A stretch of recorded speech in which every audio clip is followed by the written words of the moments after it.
कर, क्योंकि उनको पता था कि राजस्थान की कांग्रेस की सरकार ने जेजेएम में किसी तरह का काम नहीं किया, सिवाय भ्रष्टाचार के कुछ नहीं किया। हमारी पहल पर 2028 तक बढ़ाने का काम हमारी केंद्र की सरकार ने किया है। हमारे नेता प्रतिपक्ष तो कई बार बड़ी संजीदगी से काम लेते हैं, लेकिन आज नेता प्रतिपक्ष की कुछ नहीं चली। आप नेता प्रतिपक्ष की कुछ नहीं चली, उनको वंचित किया। अरे इतने दबाव में तो मत आओ, इतने दबाव में जिस तरह से काम कर रहे हैं, एक किसान के बेटे को वंचित कर दिया, एक ऐसे बेटे को वंचित कर दिया जो बोलने नहीं दिया। और ये कांग्रेस आज से नहीं, ये कांग्रेस आज से नहीं, ये बाबा साहब भीमराव अंबेडकर के समय से ये दलित और पिछड़ों पर अन्याय करती आई है, और वही आपके सामने आज सदन में पैदा करके बता दिया। अगर आज कोई दूसरा प्रतिपक्ष का नेता होता तो ये कांग्रेस कभी उसको बोलने से वंचित नहीं करती, क्योंकि एक ऐसा व्यक्ति है।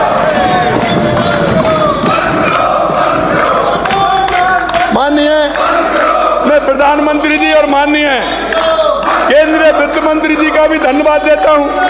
माननीय अध्यक्ष महोदय, हमारी केंद्र की सरकार के द्वारा राज्य के पूंजीगत निवेश के उपलब्ध कराई जा रही है सहायता तथा ऊर्जा क्षेत्र के लिए दिए गए अतिरिक्त ऋण का महत्व किसी से छिपा हुआ नहीं है।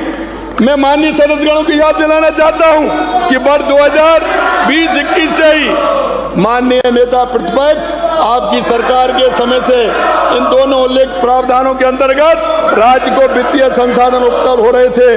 15वें वित्त आयोग की अंतिम वर्ष होने के कारण इस अवधि में वित्तीय वर्ष में समाप्त होने की संभावना थी।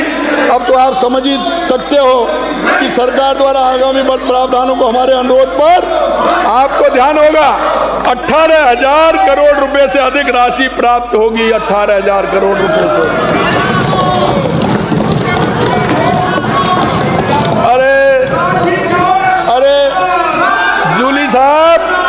अरे नेता प्रतिपक्ष जी, आप कहाँ डोटासरा जी के चक्कर में आ गए?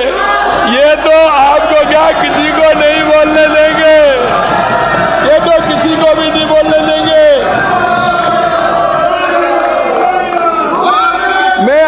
मैं तो ये कहना चाह रहा था कि डोटासरा जी, अगर आप डायरी पेन लेकर के बैठते हैं तो आपको मालूम पड़ता कि ये डबल इंजन की सरकार क्या होती है।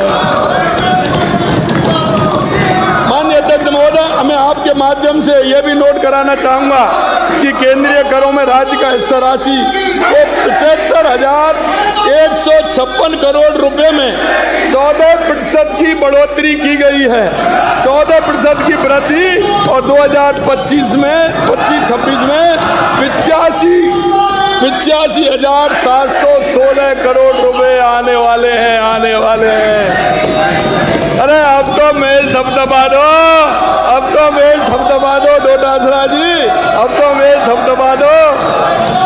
मैं आपकी बात को आगे बढ़ाऊं इससे पहले दुनिया के सबसे लोकप्रिय नेता प्रधानमंत्री नरेंद्र मोदी जी को भी इस सदन के माध्यम से कोट धन्यवाद देना चाहता हूं, जिन्होंने महाकुंभ के बसंती मौसम में अपने आम बजट 2025 में ऐतिहासिक घोषणा करके बसंती मौसम को और गुलाबी कर दिया है।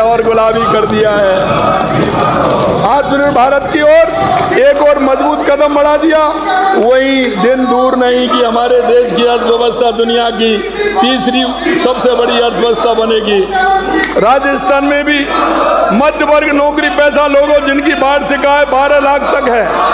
माननीय अध्यक्ष महोदय, देखिए राजस्थान में भी जिनकी 12 लाख तक की आमदनी है उनको भी आयकर नहीं देना होगा। कितना बड़ा फायदा हमारे देश के यशस्वी प्रधानमंत्री नरेंद्र मोदी जी ने किया है। नौकर पेशा मध्यम वर्ग की आमदनी की जेब में जब ज्यादा पैसा आएगा निश्चित तौर पर ज्यादा खर्च भी होगा। खर्च अगर राजस्थान की अर्थव्यवस्था पर होगा तो उसका फायदा राजस्थान की अर्थव्यवस्था पर आएगा। यह अप्रत्यक्ष प्रभाव से निश्चित तौर पर आपके सामने है। राजस्थान में धरती का सीना चीर के अन्न पैदा करने वाले 77 लाख से अधिक अन्नदाताओं किसानों के लिए केसीसी की सीमा बढ़ाना क्यों मैं कहना चाहता हूं। आज इनको पता था कि केंद्र की सरकार ने किसानों को बहुत बड़ा तोहफा दिया है। ये माननीय अध्यक्ष जी किसान विरोधी, मजदूर विरोधी, युवा विरोधी हैं। इन्होंने हमेशा इनके विरोध का काम किया है। ये कभी नहीं आ सकते। लेकिन मैं एक कहानी जरूर सुनाता हूं। एक कहानी सुनाता हूं मैं आपको कि भगवान कृष्ण जब कालियाबन था, कालियाबन ने जब ये बोलिया था, उन्होंने कालियाबन जब था तो कालियाबन ने कहा था और उसने कहा कि भगवान मेरे को वरदान दीजिए कि ना मैं आदमी से मरूं, ना मैं किसी से मैं मरूं नहीं, मेरा के लिए वरदान दीजिए। भोलेनाथ देव उन्होंने वरदान दे दिया। अब मैं भी क्योंकि ब्रज से आता हूं तो मैंने देखा कि उनकी ये कहानी है, ये बड़ी विचित्र है। जब उन्होंने कहा तो मचकुंड भगवान को यह वरदान था कि वो सोएंगे लेकिन उनको कोई जगाएगा तो वो भस्म हो जाएगा। जब वो कालियाबन को भगवान कृष्ण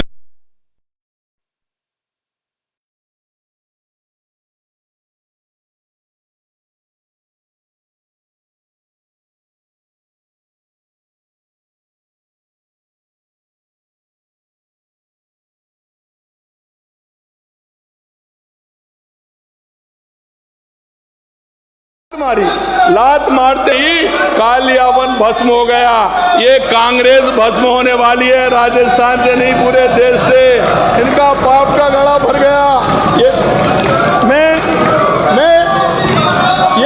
कांग्रेस भस्म होने वाली है, ये कहीं चलने वाली नहीं है। पूरे देश से दिल्ली का परिणाम आएगा, देख लेना। कांग्रेस का 0 से आगे बढ़ जाए तो देख लेना। और आपके यही कर्म इनको नीचे ले जाने का काम कर रहे हैं। साथ ही प्रदेश में 6 लाख गिग वर्कर्स जो लंबे समय से अपने आप में असहाय जिंदगी जी रहे थे, उन्हें पंजीकृत कर पीएम जन आरोग्य योजना से जोड़ना जैसी क्रांतिकारी निर्णय भी राजस्थान के बेरोजगारों को गिग वर्कर्स के रूप में काम कर रहा है। तो सौगात देने के लिए आम बजट के लिए आपने बताना चाहता हूं। माननीय सदस्यों को जानकर प्रसन्नता होगी कि आमजन, कृषक तथा साथ ही निवेश एवं उद्यमियों को राहत देने की श्रृंखला में आज ही आरबीआई द्वारा 0.25 रेपो रेट में कमी की गई है। आज कमी की गई है। मैं हमारे शासन के आधार पर आपनों अग्रणी राजस्थान संकल्प पत्र की उपलब्धियां की वानगी तो सदन के रूप में प्रस्तुत करूंगा, परंतु मैंने प्रतिपक्ष के नेता तथा विपक्ष अन्य सदस्यों को बड़े जोर शोर से हमारी कार्यप्रणाली की आलोचना करते हुए सुना है। मैं उन्हें याद दिलाना चाहता हूं कि हमारी सरकार के सफर में अभी मात्र 1 वर्ष हुआ है। ये तो 1 वर्ष का दर्द है अध्यक्ष जी, 1 वर्ष का दर्द है, 1 वर्ष का दर्द है। 5 साल बाद सदन में नजर नहीं आएंगे। आज 4 साल पहले कह रहा हूँ, 4 साल पहले कह रहा हूँ, ये सदन में नजर नहीं आएंगे। इनकी संख्या बहुत कम होगी, नजर नहीं आएंगे 5 साल बाद। ये मैं आज दावे के साथ कह रहा हूँ। और मेरी बात को लिख लीजिए, धारीवाल जी आप भी लिख लीजिए, मेरी बात को लिख लीजिए। 4 साल बाद सदन में नजर नहीं आएंगे, ये लिख देता हूं।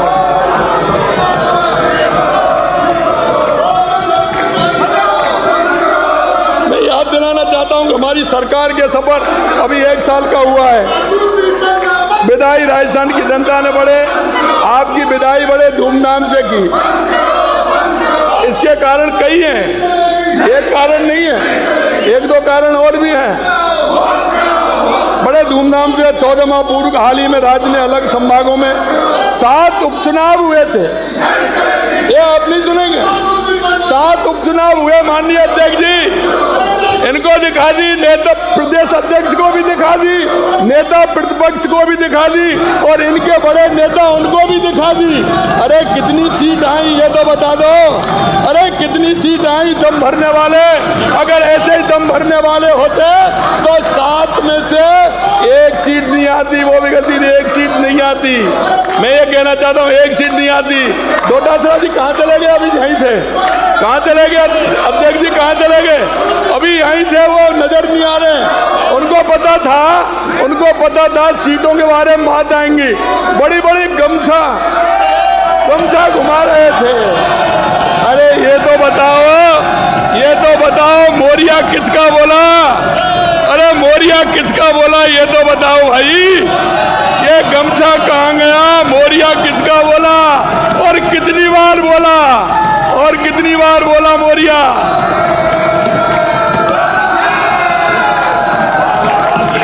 ये राजस्थान की जनता ने आपको आईना दिखाया है।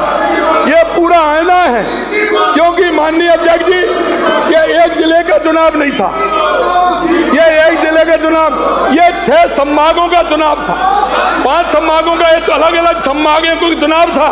ये राजस्थान की जनता ने इनको आईना दिखा दिया। अगर इनको मंथन करने की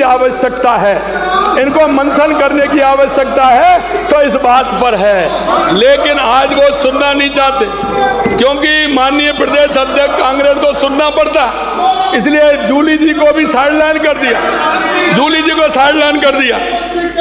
मैं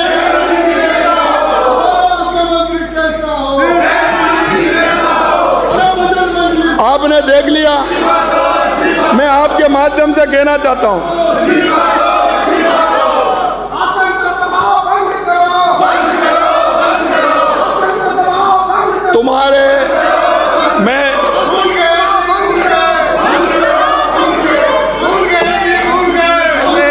शांतिपूर्वक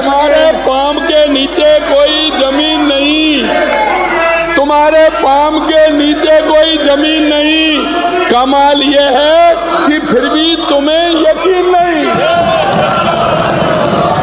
तुम्हारे पाम के नीचे कोई जमीन नहीं। कमाल है कि फिर भी तुम्हें यकीन नहीं। पाम के नीचे जमीन नहीं, फिर भी यकीन नहीं। ये देख रहे हैं क्या हो रहा है, फिर भी यकीन नहीं हो रहा है। अरे सपने मत जियो। माननीय अध्यक्ष महोदय, प्रतिपक्ष के कुछ साथियों ने हमारी सरकार की घोषणाओं के पूरा होने पर संशय व्यक्त किया है।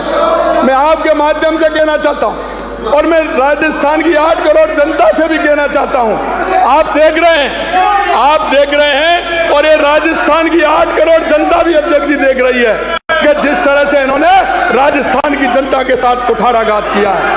मैं जिस किसान कौम से आता हूं, मैं उस किसान के दर्द को जानता हूं।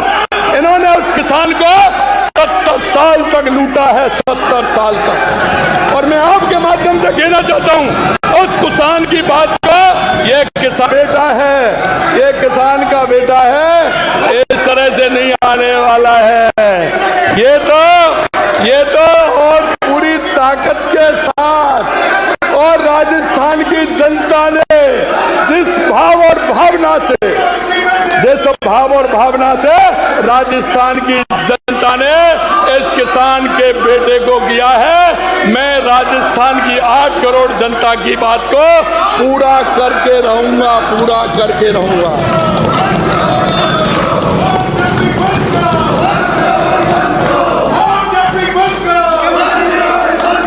और मैं आपसे कहना चाहता हूं, एक्शन प्लान किया जिसे इस समयबद्ध रूप से पूर्ण करेंगे। मैं अपने विपक्ष के साथियों को यह भी चेताना चाहूंगा कि वो ये नहीं भूलें अध्यक्ष जी, ये पब्लिक है, ये जानती है, ये पब्लिक है, ये जानती है। क्या ये सही नहीं है कि कांग्रेस के घोषणा पर ये लहराना बंद करो। क्या ये सही नहीं है? कांग्रेस, माननीय अध्यक्ष जी,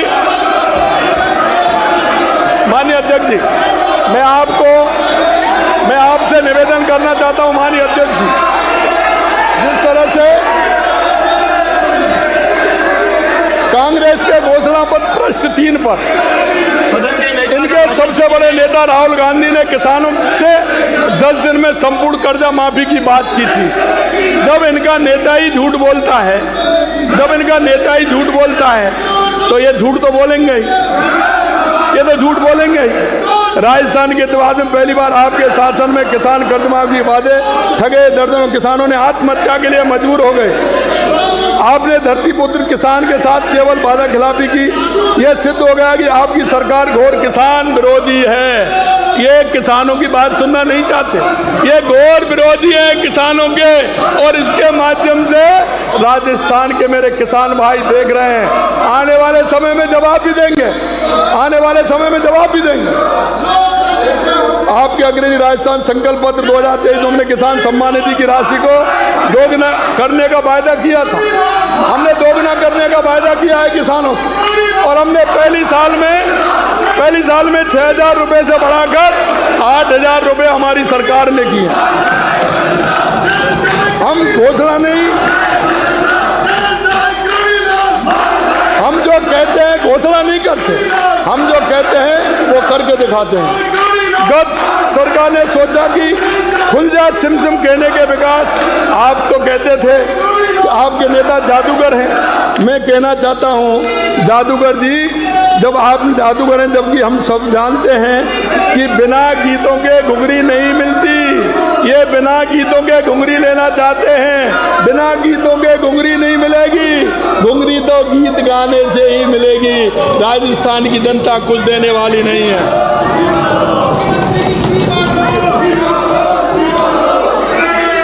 माननीय अध्यक्ष महोदय, मैं इनको एक आईना दिखाना चाहता हूं,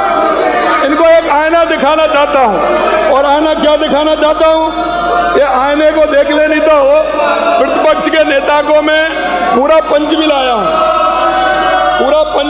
मैं। माननीय अध्यक्ष जी, ये वो घोषणा है, इन्होंने 4148 घोषणा की थी 5 साल में। मैं ब्यौराबाद भी बता रहा हूं, पहले वर्ष 2019-20 में 379 घोषणा इन्होंने की थी बजट में, लेकिन 57 घोषणा इन्होंने पूरी नहीं की। 2020-21 में 364 की थी, 86 घोषणाएं पूरी नहीं की। 21-22 में 951 बढ़ती जा रही है, क्योंकि राजस्थान की जनता को सिर्फ भटकाने का काम करना है। तीसरी साल में 951 घोषणाएं पूरी कितनी हुई? 200-300 योजना पूरी नहीं हुई। और चौथे वर्ष में 2023 में 1028 घोषणाएं, 478 पूरी नहीं हुई। 23-24 में रिकॉर्ड तोड़ ऐसे बांट दिया 2023-24 में 1426 घोषणाएं, 1002 घोषणाएं पूरी नहीं की। कुल मिलाकर के इन्होंने जो घोषणा की वो मैं आपको बताना चाहता हूं।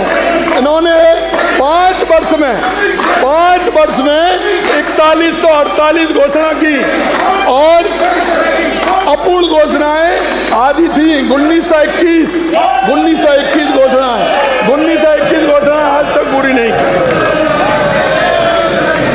यही नहीं माननीय अध्यक्ष जी, यही नहीं, मैं पूरा लेके आया हूं। देखो ये रहा पूरा। मैं तो लाया था कि प्रतिपक्ष के नेता को, अरे मैं ब्रज भूमि से आता हूं भैया, ये तुम्हारे जयकारों से मेरे पर कोई फर्क पड़ने वाला नहीं है।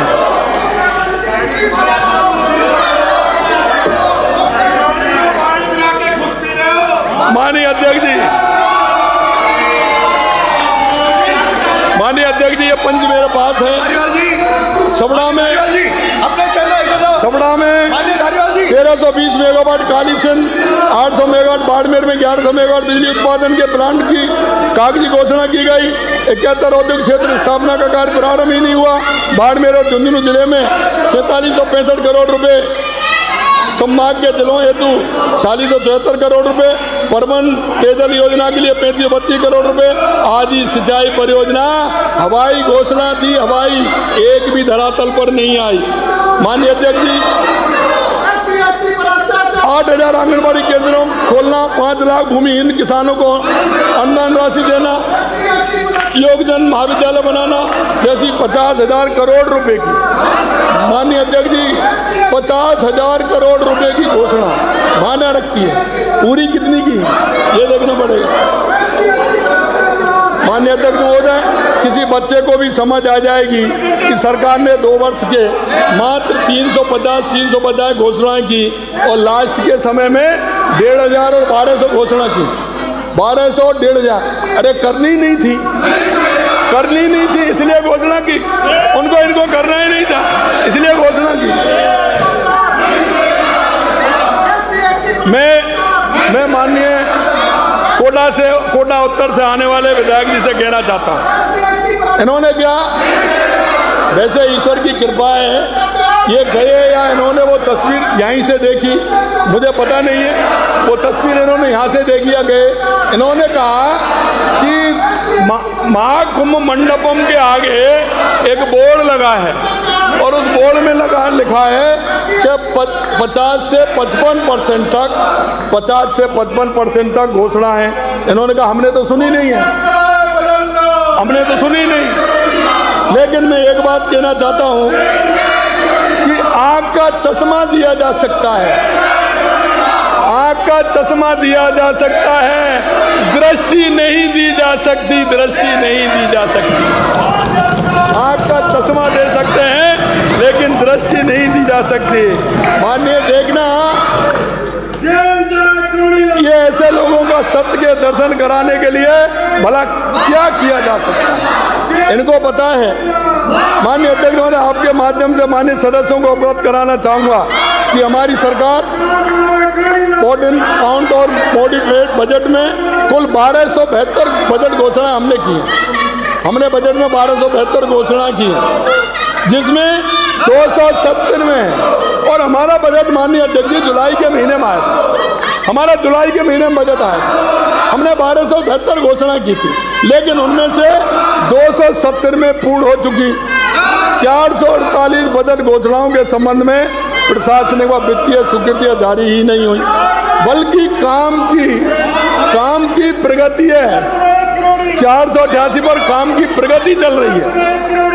अब इस दोनों को मिलाकर के माननीय धारीवाल जी, उन दोनों को मिलाकर के देख लें कि कितना बजट हमने किया है, कितना नहीं किया है।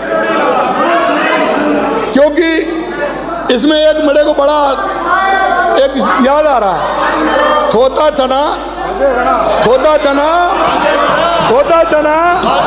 हाँ, हम गरीब किसान की ओर ध्यान देते हैं, जबकि आपने गरीब किसान की आड़ में राजनीति की है। मैं माननीय सदन को गत सरकार के अंतिम वर्ष की कार्य प्रणाली, हमारे द्वारा मात्र 1 वर्ष की अल्पावधि में किए कार्यों के अंतर स्पष्ट करना चाहूँगा। इनके समय में और हमारे समय में स्कूटी वितरण 4,232, 24,517, कितना अंतर है, कितना 4,232, 25,517, कितना अंतर। टैबलेट वितरण 0 और हमने किया 88,800। सोलर पंप की स्थापना 1,200, इन्होंने किया 1,200, हमने कहा 28,884, कितना अंतर है। नहरी तंत्र के माध्यम से सिंचाई सुविधा हेक्टर में 12,492 की थी, हमने 22,648 की। 2 सालों में सहायता 733 करोड़ रुपए दिए, हमने 1,148 करोड़ रुपए हमने दिए। गेहूं की खरीद में मैट्रिक टन हमने जो दिया 4,38,000, 12,05,000 हमने दिया। प्रबंधन योजना 1,94,000, 4,40,000, 4,40,000।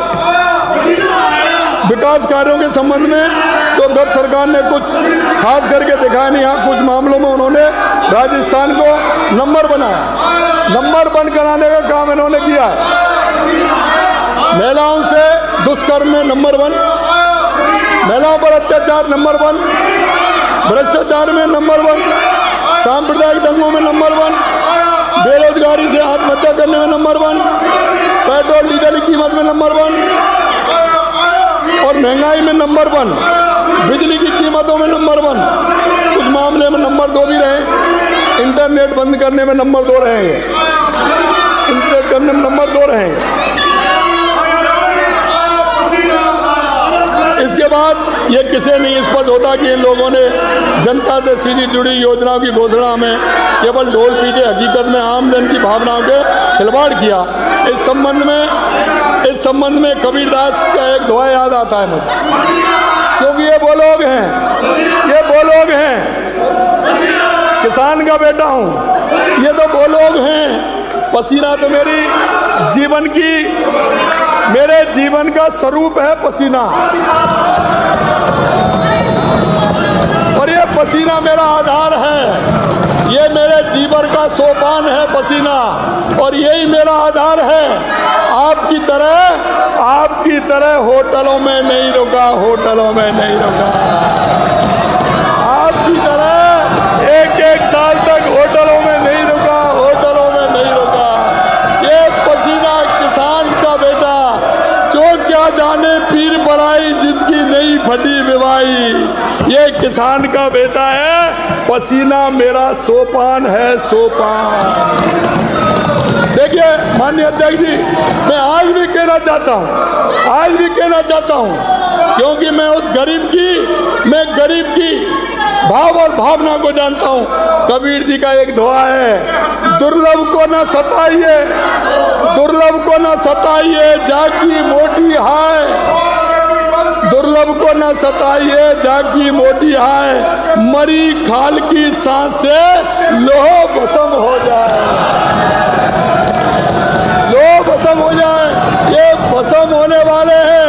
और मैं एक बात और बताना चाहता हूँ, कभी मेरे ये भाई कहते हैं,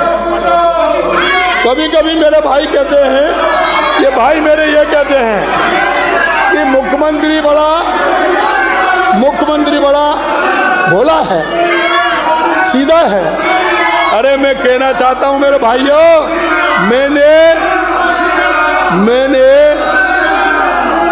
मैं ब्याज किसी की नहीं, सूद समेत चुकाता हूं, सूद समेत। ये गलत भी निकाल देना, मैं सूद समेत चुकता करता हूं, आज तक किसी का नहीं रखा। चिंता मत करिए, सूद समेत चुकाता हूं, और आगे देखते जाइए होता है क्या।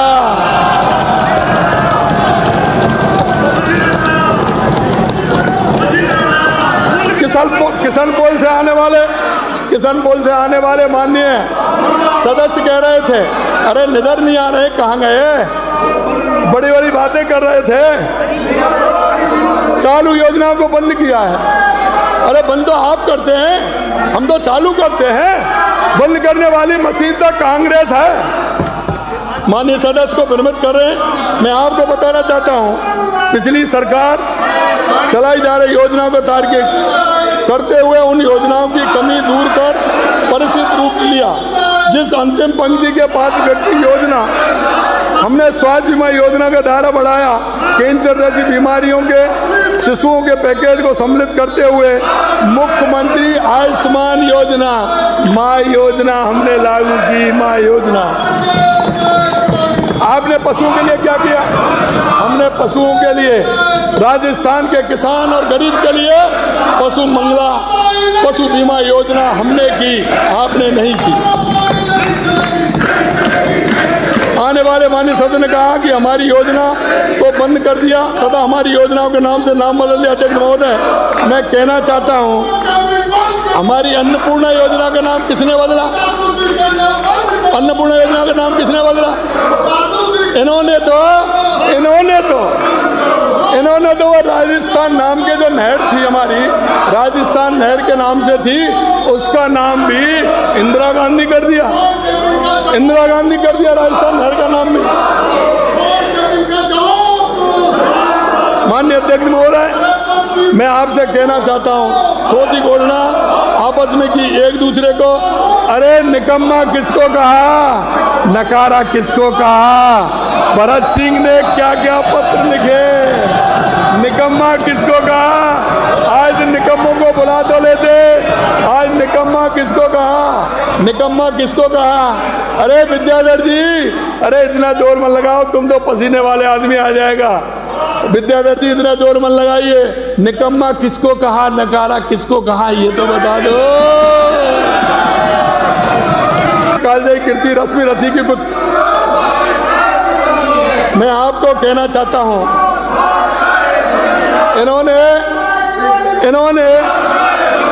इनको माल खाने की आदत पड़ी हुई है, माल खाने की आदत पड़ी हुई है। और माल खाने कौन कौन है, ये सूची भी मेरे पास है, वो माल भी बंद होने वाला है, चिंता मत करिए, वो भी मुझे पता है, एक एक का पता है कौन माल खाने वाला है, वो भी मुझे पता है। मैं किसान का बेटा हूं, मैं देख रहा हूं, किसान के पैसे को बर्बाद नहीं होने दूंगा, चाहे कुछ भी हो जाए। आपको माल नहीं खाने दूंगा, आपको माल नहीं खाने दूंगा।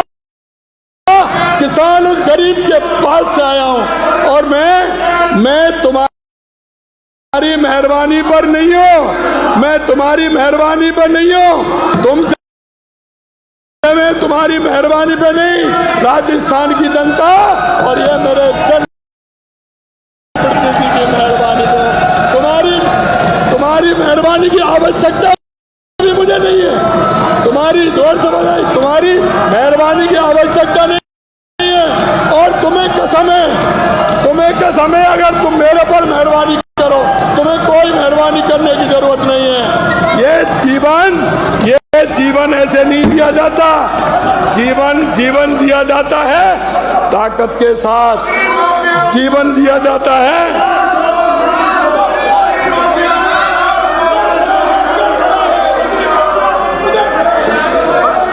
मैं नाश कर रहा हूं, चिंता मत करिए, जो आप कह रहे हैं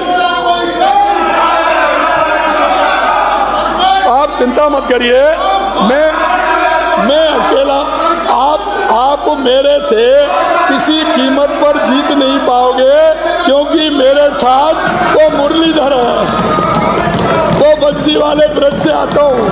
आप इन सारी चीजों को छोड़ दीजिए, आप परेशान हो जाओगे, घर में जब जाओगे तो बच्चे कहेंगे तुम्हारी क्या हो गया। मेरी तो आदत है, मेरे कुछ होने वाला कौन हुआ, नव धर्म प्रणेता कौन हुआ, जिसने कभी आराम किया, विघ्नों में रहकर नाम किया, विघ्नों में रहकर नाम किया। माननीय अध्यक्ष महोदय, इनकी आदत है प्रतिपक्ष के हमारे विघ्न डालते रहेंगे। हम बिना विचलित हुए किसान और 8 करोड़ जनता के लिए काम करते रहेंगे, काम करते रहेंगे। मैं एक बात और कहना चाहता हूं, माननीय अध्यक्ष महोदय, अरे भाई, जब लाल कपड़ा दिखाते हैं तो किसको गुस्सा आता है, नंदी को आता है, नंदी। मैं आपको कहना चाहता हूं, मेरे कई साथी कह रहे थे आपने ERCP का नाम बदल दिया। अरे भाई, मैंने कहा इसे बदल दिया, राजस्थान का राम, मध्य प्रदेश का मां, राम अपने आप हुआ है, राम जल सेतु लिंक है, मैंने क्या, ये तो ऊपर वाले ने बदल दिया।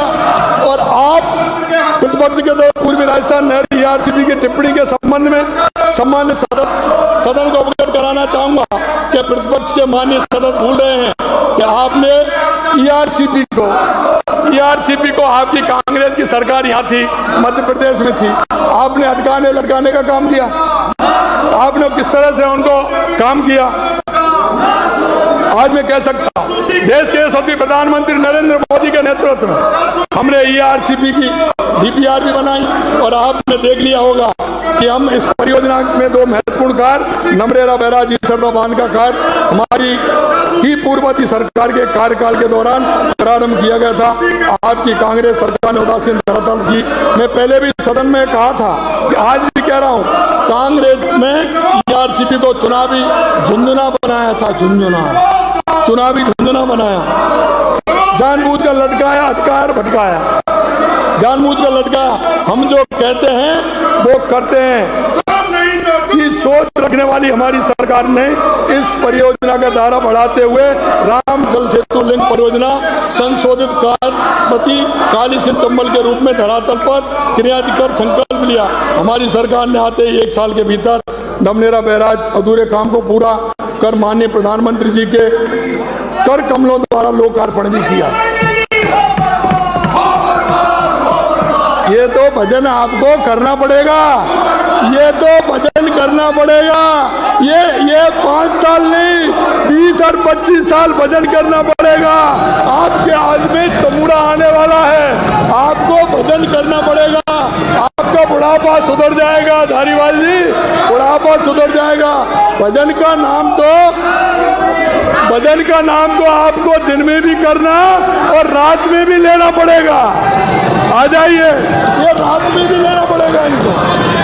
नींद नहीं आएगी, नींद नहीं आएगी, नींद नहीं आएगी विद्याधर जी, इनको नींद नहीं आएगी भजन के बिना।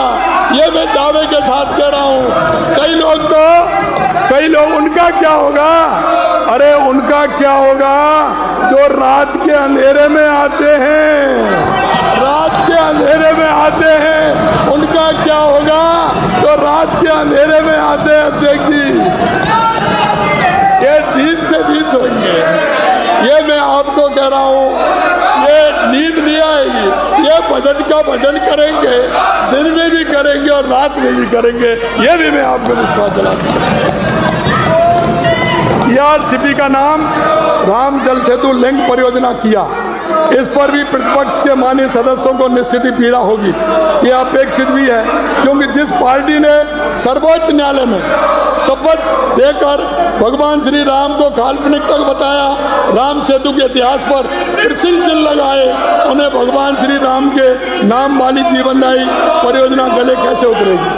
इस अवसर पर मैं जरूर याद दिलाना चाहता हूँ, 144 वर्ष पहले भारत की देवभूमि प्रयागराज में महाकुंभ का आयोजन हो रहा है।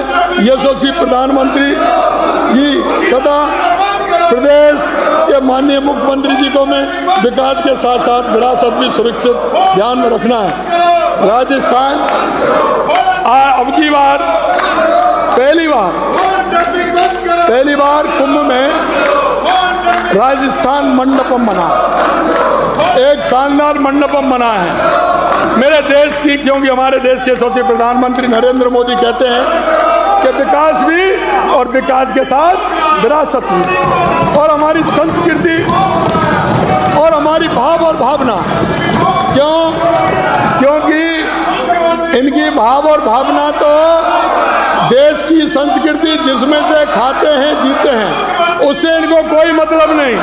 इनकी तो संस्कृति एक परिवार में घुस गई है, एक परिवार में, सिर्फ एक परिवार की बात करते हैं। इनके तो भगवान राम, हनुमान, भगवान जो भी कुछ है वो परिवार ही है, उसका भजन किए बिना इनको नींद नहीं आती।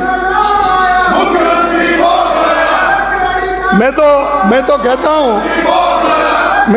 हूँ भगवान इनको ठीक प्रकार से ज्ञान दे, और ज्ञान दे तो हमारे मंडपों में आए और महाकुंभ के आनंद लें।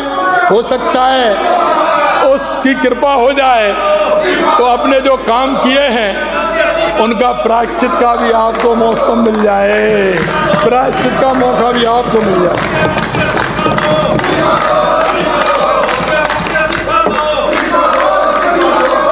इस योजना दिसंबर 2024 में प्रधानमंत्री जी की मौजूदगी में जयपुर में राम सेतु जल संकल्प कलश कार्यक्रम में MOA एक्सचेंज किया गया। हमने पूर्व प्रस्तावित 3510 था अध्यक्ष जी, ERCP का 3510 था और वो हमारा प्रस्तावित था हमारा, उसमें कोई फैसला नहीं था। यहाँ के लोगों ने कहा 3510, मैंने कहा हाँ, आपके यहाँ वायदा किया था 3510 का वायदा किया था ऐसी विधानसभा के अंदर, इन्होंने 3510 का। मैं आपको कहना चाहता हूँ 4102 MCM जल प्राप्त किया है 4102। मैं आपसे कहना चाहता इस पर विपक्ष के माननीय सदस्य बार बार MOA के बारे में चर्चा करते हैं, ये MOA के बारे में चर्चा करते हैं। मैं कहना चाहता हूं MOA राज्य के जल साधन विभाग के साथ ही राष्ट्रीय जल विकास अभिकरण NWDA की वेबसाइट पर उपलब्ध है। माननीय अध्यक्ष महोदय, अब तो आपने हमारी विधानसभा को भी डिजिटल कर दिया आपने, इसलिए क्योंकि खोल करके देख लें, ये हमसे पूछते हैं आप खोल करके देख लो, वेबसाइट पे दिया हुआ है, खोल करके देखो। माननीय सदस्यों को ये जानकर प्रसन्नता होगी कि MOA की प्रस्तावना के अनुसार भारत सरकार नदी अंतर्राष्ट्रीय परियोजना इंटरलिंकिंग ऑफ रिवर को राष्ट्रीय महत्व को मानती है। यह परियोजना भारत सरकार की राष्ट्रीय परफेक्ट योजना नेशनल पर्सपेक्टिव प्लान का हिस्सा है। अध्यक्ष महोदय, सदन में यह भी अवगत कराना चाहूँगा कि हमने इस परियोजना की क्रियान्वित हेतु न सिर्फ 446 करोड़ रुपए की कार्यादेश जारी किए, बल्कि धरातल पर कार्य भी प्रारंभ कर दिए हैं। साथ ही इस योजना को और आगे बढ़ाते हुए 12,064 करोड़ रुपए के 5 अन्य महत्वपूर्ण निविदाएं भी जारी कर दी गई हैं। ये कम नहीं है, इन्होंने तो अटकाने का काम किया, लटकाने का काम किया, हमने निविदाएं जारी कर दी। आजकल मीडिया, सोशल मीडिया, डोटासरा जी आप सभा में गमछा घुमाकर थिरकते हैं। जनता ने जवाब दे दिया ना। ये कहते हैं, एक मैं ये कह रहा हूं, अरे यमुना का पानी लाऊंगा डोटासरा जी को तो पसीना तो आएगा। अरे यमुना का ये 70 साल में पानी नहीं ला पाए, हम लेकर के आ रहे, और ये बिना पसीना के नहीं आता है पानी भैया, बिना पसीना के नहीं आता है पानी। आपने देखा होगा हमारे डोटासरा जी हरियाणा में गए थे, हरियाणा में गए, लेकिन एक इनका भाग्य है, जहाँ ये जाते हैं, डोटासरा जी जहाँ जाते हैं गमछा हिलाते हैं, हरवा के आ जाते हैं, हरवा के आ जाते हैं। ये जहाँ गमछा हिलाते हैं वहाँ हरवा के आ जाते हैं। एक मैं कहना चाहता हूँ, इन्होंने हरियाणा के चुनाव में भी गमछा हिलाया था और हरियाणा के घोषणा पत्र नहीं पढ़ा इन्होंने घोषणा क्या किया, कांग्रेस द्वारा किए गए घोषणा पत्र में उन्होंने क्या लिखा, जरा उसको तो पढ़ लेते हैं। कांग्रेस ने घोषणा पत्र में क्या लिखा था वो भी तो पढ़ लेते हैं। आज यही है, ये 3-4 सभा भी हैं इसका कारण। यमुना जल समझौता शेखावाटी में यमुना का पानी लाने के लिए कांग्रेस की बनी थी, उसे रद्द करेंगे। कांग्रेस ने क्या कहा, हम रद्द करेंगे। और हरियाणा की अबे हरियाणा की जनता को क्या करेंगे, उन्होंने भाजपा को समर्थन दे दिया, पूरा बहुमत भाजपा को दे दिया। अब आप यमुना पानी को नहीं रोक पाओगे, ये भी राजस्थान की जनता को कहेंगे।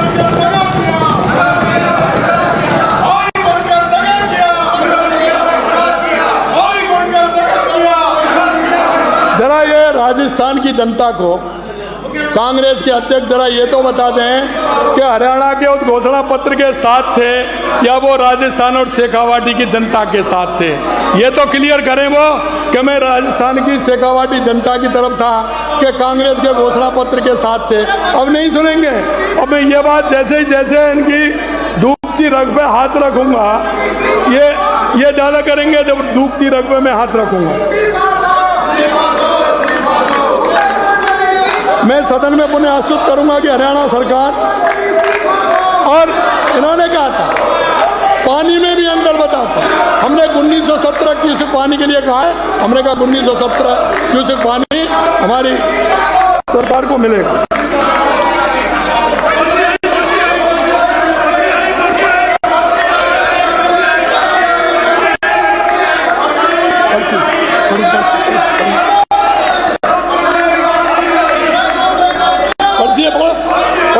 पढ़िए, आपको पढ़ाने के लिए बुलाई है, मैंने आपको पढ़ाने के लिए बुलाई जिससे आईना दिख जाए। आईना देखो, आईना इधर देखो, आईना देखो, आईना मिल जाएगा। चाहे आप कितने भी नाराज रहे, आपकी पार्टी कितनी भी रुकावट पैदा कर ले, हम चूरू, सीकर, झुंझुनू के प्यासे कंठों को पानी, 1,05,000 हेक्टेयर प्यासी धरती को प्यास बुझाने का काम करेंगे, प्यास बुझाने का काम करेंगे। आ गई ना, ये पढ़िए आगे इधर, अरे उधर मुंह मत करिए, अरे उधर मुंह मत करिए, इधर देखिए, इसको देख करके करिए, ये नहीं पढ़ती है। देखो सूरजगढ़ और सूरतगढ़ से आने वाले माननीय सदन जल मिशन पर घोटाले पर टिप्पणी की गई। करना ऐसा होता है, जल मिशन पर आपने टिप्पणी की, जल मिशन पर आपने टिप्पणी की, जरा चोरी और ऊपर से सीना चोरी, चोरी और ऊपर से सीना चोरी, ये नहीं चलेगा भैया, ये नहीं चलने वाला है। मैं आपसे कहना चाहता हूँ कि जेजेएम में घोटाला किसने किया, झूठी चिंता व्यक्त करते हुए अनुभव प्रमाण पत्रों में भ्रष्टाचार के कारण इस योजना का लाभ देने में जनता को नहीं मिला। अब जल जीवन मिशन योजना में हुए भ्रष्टाचार और घोटाले की जांच करवाकर दोषियों के खिलाफ सख्त कार्रवाई तो की जा रही, किंतु साथ ही अब हमारा ध्यान इस महती परियोजना के संबंध में है कि गुणवत्तापूर्ण क्रियान्वयन पर भी इस कारण ये भी उल्लेखनीय है कि जहां गत सरकार के समय टेंडर में अत्यधिक प्रीमियम आ रहा था, उस पर भी अब नियंत्रण हो सका। याद है ना आपके समय में कितना अधिक प्रीमियम आने लगा था, 35% से 40% हो गया था, 35 से 40, अब हमारा 10 से 15 है। कितना बड़ा अंतर। मैं सदन में याद दिलाना चाहता हूँ कि प्रतिपक्ष के ध्यान सहकारिता विभाग द्वारा दुर्घटना जीवन बीमा हेतु किए गए टेंडर भी याद दिलाना चाहता हूँ। वहाँ जेजेएम की कहानी गत सरकार दोहराई, इनके समय प्रीमियम की राशि 450 करोड़ रुपए थी अध्यक्ष जी, 450 करोड़ रुपए अधिक, और हमारे समय में 1 साल बाद भी प्रीमियम बढ़ने के साथ पर कम होकर 269 करोड़ रुपए। विपक्ष के सदस्य खुद ही बता दें 170% प्रीमियम उनके समय में क्यों आया, क्या ऐसी स्थिति उन्होंने सारे विभाग में कर रखी थी, ये जनता भी जानती है और हमें भी पता है। लक्ष्मणगढ़ से आने वाले माननीय विधायक ये कहकर गुमराह कर रहे हैं किसानों को वर्तमान सरकार में पर्याप्त बिजली नहीं मिल रही। माननीय विपक्ष के सदस्यों ने शायद सूरतगढ़ से आने वाली उन्हीं सदस्यों से बात कही। इस बार बिजली की कोई आदमी रोड पर नहीं आया, सदस्य बिजली के संबंध में अलग बातें कर रहे हैं। मैं अध्यक्ष महोदय आपके माध्यम से विपक्ष के साथियों को याद दिलाना चाहूँगा कि जहाँ इनकी सरकार के कार्यकाल में अंतिम वर्ष में मात्र 543 मेगावाट विद्युत उत्पादन में वृद्धि हुई थी, वहीं हमारे प्रथम वर्ष में इनके में माननीय अध्यक्ष जी, इनके में बिजली उत्पादन 543 मेगावाट हुई थी एक वर्ष में। लास्ट में हमारी 2100 मेगावाट से अधिक, अर्थात इनसे 4 गुना बिजली पैदा हुई। आरडीएसएच में भी गत सरकार ने अपना नकारापन साबित किया। जैसा कि माननीय सदस्यों को विदित है कि इस वर्ष में प्रदेश में अच्छी वर्षा होने के कारण खेत खलिहान में खड़ी फसल रही है। इस कारण फसल करने के बाद विद्युत तंत्र में सुदृढ़ीकरण के कार्य निश्चित रूप से आने वाले समय में जल्दी और होने वाले हैं। हमारी सरकार ने प्रदेश के लिए नुकसानदेह बैंकिंग व्यवस्था के बिना रबी सीजन में किसानों को समुचित बिजली उपलब्ध कराई।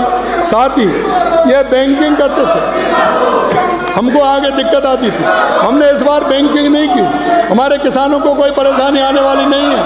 ये हमेशा महंगी बिजली देते थे और सस्ती बिजली खरीदते थे, उसमें भी घोटाला होता था, उसमें भी बिजली में भी घोटाला करते थे, महंगी बिजली देते थे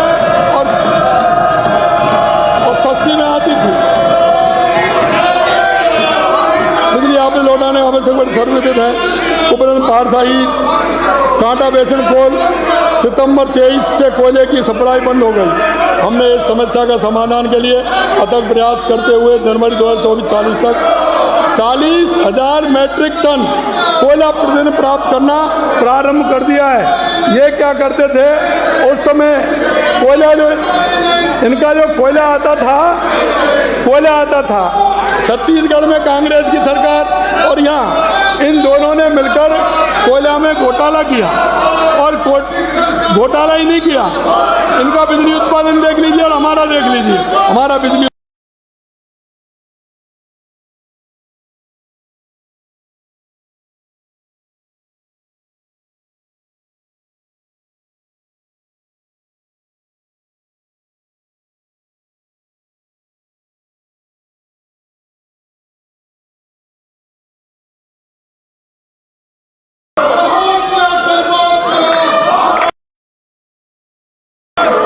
मैं आपको कहना चाहता हूं, माननीय मैं कहना चाहता हूं, सदस्यों ने नियुक्ति की संख्या पर सवाल उठाया।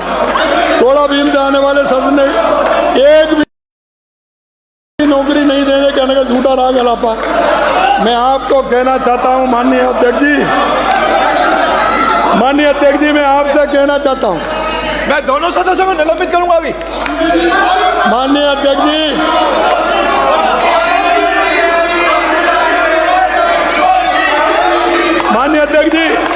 मैं आपसे कहना चाहता हूं, इन्होंने युवाओं की नौकरी के लिए कहा। हमने राजस्थान के युवाओं से वादा किया है, और वादा हमने ये किया है कि 5 साल में 4 लाख नौकरी देंगे। इनको दर्द हो रहा है, इनके दर्द हो रहा है। और आपने देखा होगा 59,236 पदों पर नियुक्ति दी जा चुकी है। नियुक्त हुए अभ्यर्थियों के नाम सहित प्रत्येक हुई भर्ती का विवरण डीओपी की वेबसाइट पर उपलब्ध है। अरे देख तो लीजिए मेरे भाई, डीओपी की वेबसाइट देख लीजिए, मालूम पड़ जाएगा। आपसे अनुरोध करूंगा थोड़ा समय लगाकर हमारी सरकार की पारदर्शिता, पब्लिक डोमेन में डाली गई सूचनाओं का अध्ययन कर लें और उसके बाद प्रश्न करें। दी गई नियुक्ति अतिरिक्त 1,72,990 पदों पर भर्ती प्रक्रियाधीन है। इन्होंने कभी निकाली थी क्या? 1,72,990, 1,72,990। अरे जरा गलेवान में झांक करके देख लीजिए, 81,000 पदों की भर्ती परीक्षाओं का कैलेंडर जारी किया गया है।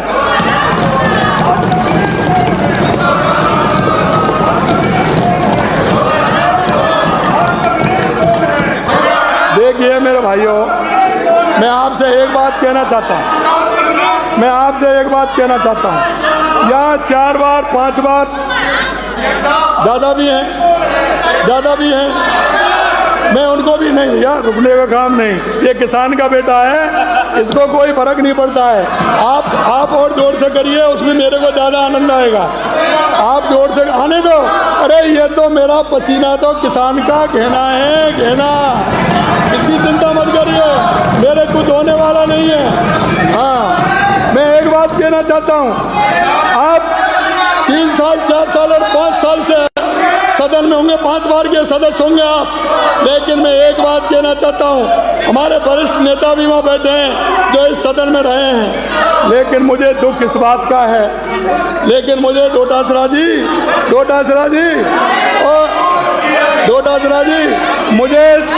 मुझे एक बात का दुख है।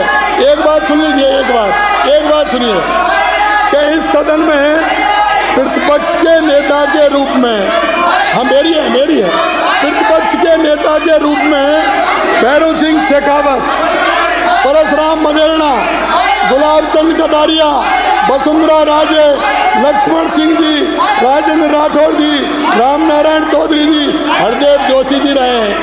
ये ऐसा कभी नहीं हुआ कि आपको धोखे से प्रतिपक्ष के नेता को कभी बोलने नहीं दिया गया हो। ये पहली बार हुआ है। मुझे बहुत दुख है मुझे कि आप इनकी चाल में आ गए। मुझे बहुत दुख है जूली जी, मुझे बहुत दुख है, आप उनकी चाल में आ गए।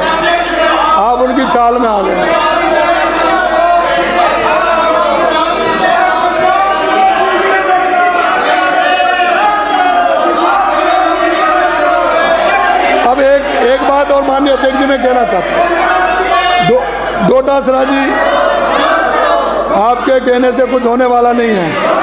मैं एक बात कहना चाहता हूँ, और वो मैं ये कहना चाहता हूँ कि इनको किसान और गरीब के बेटे से कितनी नफरत है। डोटासरा जी कह रहे थे कि चतुर्थ श्रेणी कर्मचारी,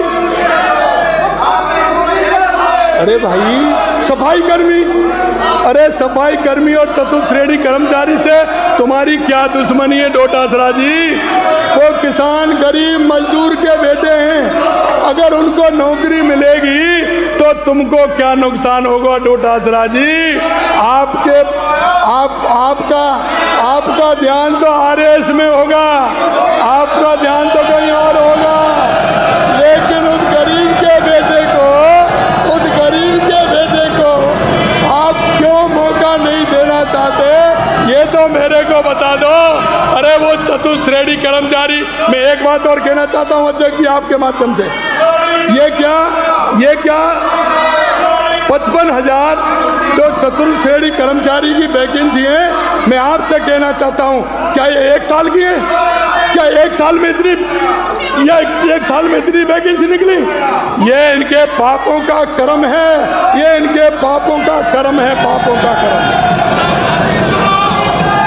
माननीय अध्यक्ष जी, चाहे कुछ भी हो जाए, मैं उसकी हिमायत करता हूँ।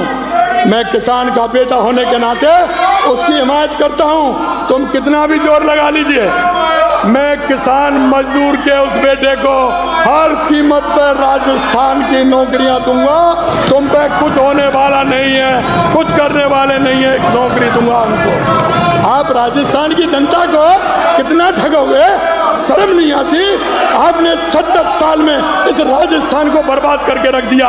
आत्मा से कहता हूँ, जिस गरीब की दुआ से आप आते हो, जरा लिहाज करो। ये 8 करोड़ जनता क्या देख रही है? तुम्हारे मन का ही है, कहाँ पता नहीं है? मन में ये नहीं आता है कि हम कहाँ से चुन करके आए हैं। मैं यही बात, कुछ नहीं होने वाला, ये किसान का बेटा है, कुछ नहीं होगा। अगर राजस्थान की जनता के लिए अगर ये जान भी जाए तो परवाह नहीं है। राजस्थान की जनता के लिए ये जान जाए, कोई परवाह नहीं। मेरे किसान, मेरे मजदूर, गांव में रहने वाला, अरे डोटासरा जी, आज भी मुझे मेरे गांव का वो खेत, मेरे गांव की वो गली, मेरे गांव का वो कीचड़, मेरे गांव का गरीब और वो गाय और वो भैंस का गोबर आज भी मेरे जहन के अंदर है। मैं उसको नहीं भूल सकता, चाहे कुछ भी हो। वो गांव के उस अंतिम पंक्ति में जो व्यक्ति खड़ा है, उसको नहीं भूलूंगा, चाहे आप कुछ भी करिए। मेरी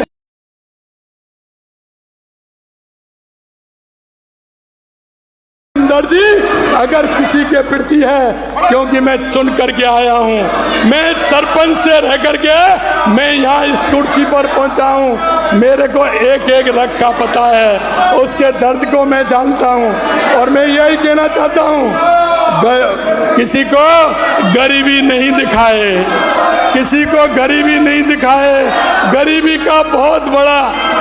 गरीबी की बहुत बड़ी स्थिति होती है मेरे भाइयों।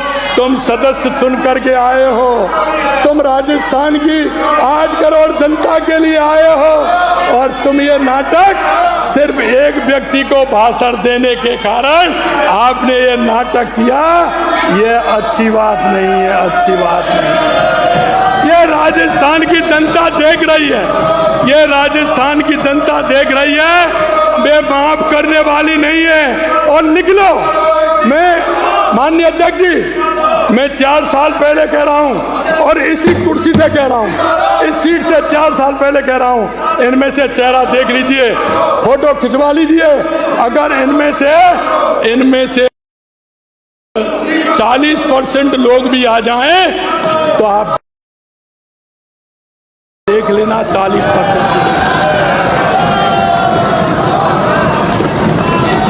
40% लोग नहीं आएंगे, क्योंकि जो राजस्थान की जनता, गरीब किसान सुन सकते।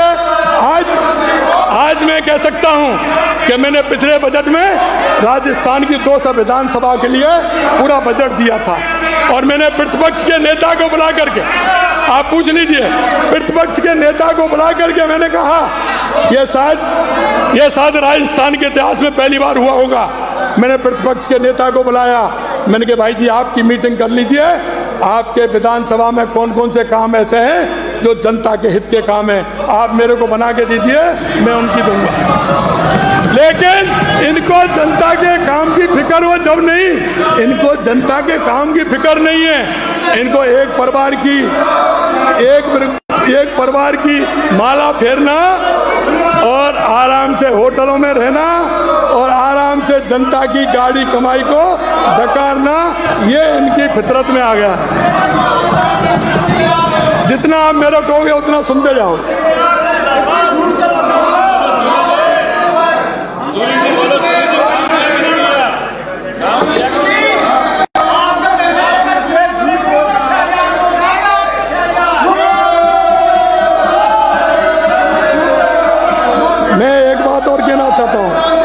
मैं एक बात और कहना चाहता हूं अध्यक्ष जी, जब भर्तियों में शिक्षकों पर ध्यान नहीं दिया, लक्ष्मणगढ़ से आने वाले माननीय सदस्य ने यह भी कहा कि अब तक हुई भर्तियों में शिक्षकों पर ध्यान नहीं दिया। इनको शिक्षक बड़े याद आते हैं और जब माननीय लक्ष्मणगढ़ से आने वाले विधायक, जब मैं ये कहता हूँ उधर चले जाते हैं, वो जब मैं उनका नाम लेता हूँ तो जूली जी को खड़ा कर जाते हैं, आप आगे निकल जाते हैं। बड़े होशियार हैं, आज जूली जी को रोक दिया, बड़े होशियार हैं लक्ष्मणगढ़ से आने वाले सदस्य। जब बात उनकी आती है तो बेचारे जूली जी को छोड़ जाते हैं, आप धीरे से पीछे निकल जाते हैं। मैं कहना चाहता हूँ शिक्षकों की बात आती है और अगर शिक्षक ट्रांसफर की बात आए तो इन पे कैसे रहा जाए, फिर कैसे रहेंगे? फिर तो इनको मैं याद दिलाना चाहता हूँ, शिक्षकों की बात करने से पहले और बिरला ऑडिटोरियम को देख लीजिए कि मुख्यमंत्री के सामने शिक्षकों ने कैसी पीड़ा व्यक्त की, उसको देख लीजिए। इन्होंने कहा शिक्षक भर्ती नहीं की। मैं इनको बता देना चाहता हूँ, मैं तो इनको दूड़ी जी को एक पंच लाया था देने के लिए, इनको माननीय जूली जी को। मैं अभी तक हुई 59,236 भर्तियों में 19,033 शिक्षकों की भर्ती हुई। माननीय सदस्य अब तो ताली बजा दें। माननीय अध्यक्ष महोदय, मैं सदन को अवगत कराना चाहूँगा कि 19,000 शिक्षक, उसमें 19,000 शिक्षक थे, उसमें 22,000 पैरामेडिकल स्टाफ, 4,748 कनिष्ठ लेखाकार, 2,500 वनकर्मी, 3,100 से अधिक पुलिस कांस्टेबल, इतनी भर्ती हुई।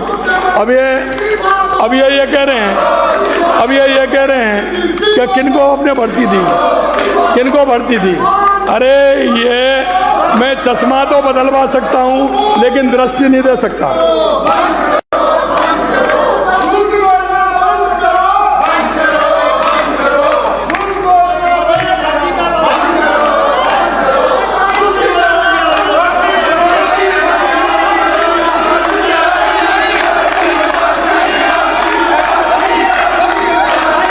मैं एक बात कहना चाहता हूँ,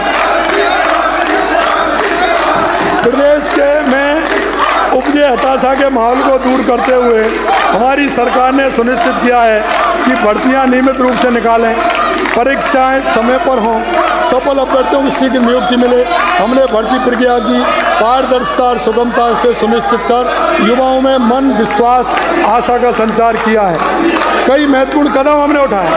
माननीय अध्यक्ष जी, हमने कई महत्वपूर्ण कदम भी हमने उठाए और वो कदम हमने इसलिए उठाए कि उनको ठीक प्रकार से हम कर सकें। वो इसलिए कहना चाहता हूँ कि इन्होंने कुछ नहीं किया, इन्होंने सिवाय लूट के दूसरा काम नहीं किया। कॉमन स्टेट सीईटी की मान्यता अवधि में वृद्धि कर 3 वर्ष हमने किया। परीक्षाओं में अभ्यर्थियों को सही पहचान सुनिश्चित करें, इसके लिए बायोमेट्रिक प्रणाली लागू की गई। साथ ही पात्रता के लिए रिक्तियों के 15 गुणे शर्त हटा करके कट ऑफ मार्क्स किया हमने, जिससे उनको बार बार पेपर नहीं देना पड़े, बार बार पेपर नहीं। एक इनके अब मैं दुख की रग पे आ रहा हूँ, इनकी दुख की रग पे आ रहा हूँ, क्योंकि उन्होंने वो किसान और राजस्थान के उन युवाओं के साथ जिस तरह का इन्होंने धोखा किया। अरे भाई, मैं एक बात कह रहा हूँ, ये कहते कहते तो सचिन जी ने पूरा 4 साल निकाल दिए। भरत सिंह कुंदनपुर ने क्या कहा था ये ध्यान नहीं है। भरत सिंह कुंदनपुर जी ने क्या कहा था, हेमाराम जी ने क्या कहा था, ये सारी चीजें याद कर लो, ये सारी चीजें याद कर लो।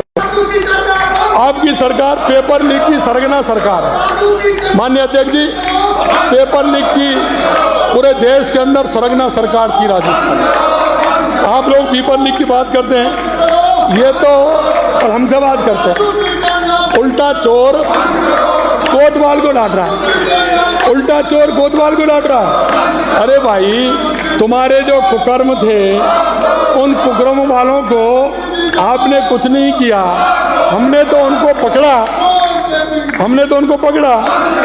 आप किस मुंह से पेपर लीक की बात कर रहे हैं, जबकि आपके कार्यकाल के दौरान पेपर लीक माफिया सक्रिय रहा, जिसके कारण लाखों प्रतिभा युवाओं का भविष्य अंधकार में हो गया। अध्यक्ष महोदय, मैं आपके माध्यम से कहना चाहता हूँ, पूरे 5 साल युवाओं में निराशा, असंतोष, हताशा का वातावरण रहा। इन्होंने उन युवाओं को उनको कितना परेशान किया था। हमारी सरकार ने निर्णय कर पेपर लीक मामले में SIT गठित की। इनको ये पता नहीं है कि हमने 15 दिसंबर को शपथ ली थी और 16 दिसंबर को हमने SIT गठित की, और SIT का रिजल्ट आया। SIT का 264 अपराधी बनने हैं, 264 बनने हैं, और अभी आने वाला है। चिंता मत करिए, मैं छोड़ने वाला नहीं हूँ, आने वाला है, और कई लोग आने वाले हैं, कई लोग आने वाले हैं, कई लोग आने वाले हैं। मैं तो क्लियर कर रहा हूँ, मैं तो क्लियर कर रहा हूँ कि आप फिर ये कहेंगे ये क्या हो गया। अरे चिंता मत करिए, भगवान कृष्ण की भूमि से आता हूँ, गिरी चिंता मत करिए, एक एक का चुकता होगा। जो भ्रष्टाचार में डूबे हैं बिल्कुल आएंगे, बिल्कुल आने वाले हैं। रात के अंधेरे में भी नहीं सुनने वाला हूँ मैं, रात के अंधेरे में भी सुनने वाला नहीं हूँ, इसलिए चिंता मत करिए।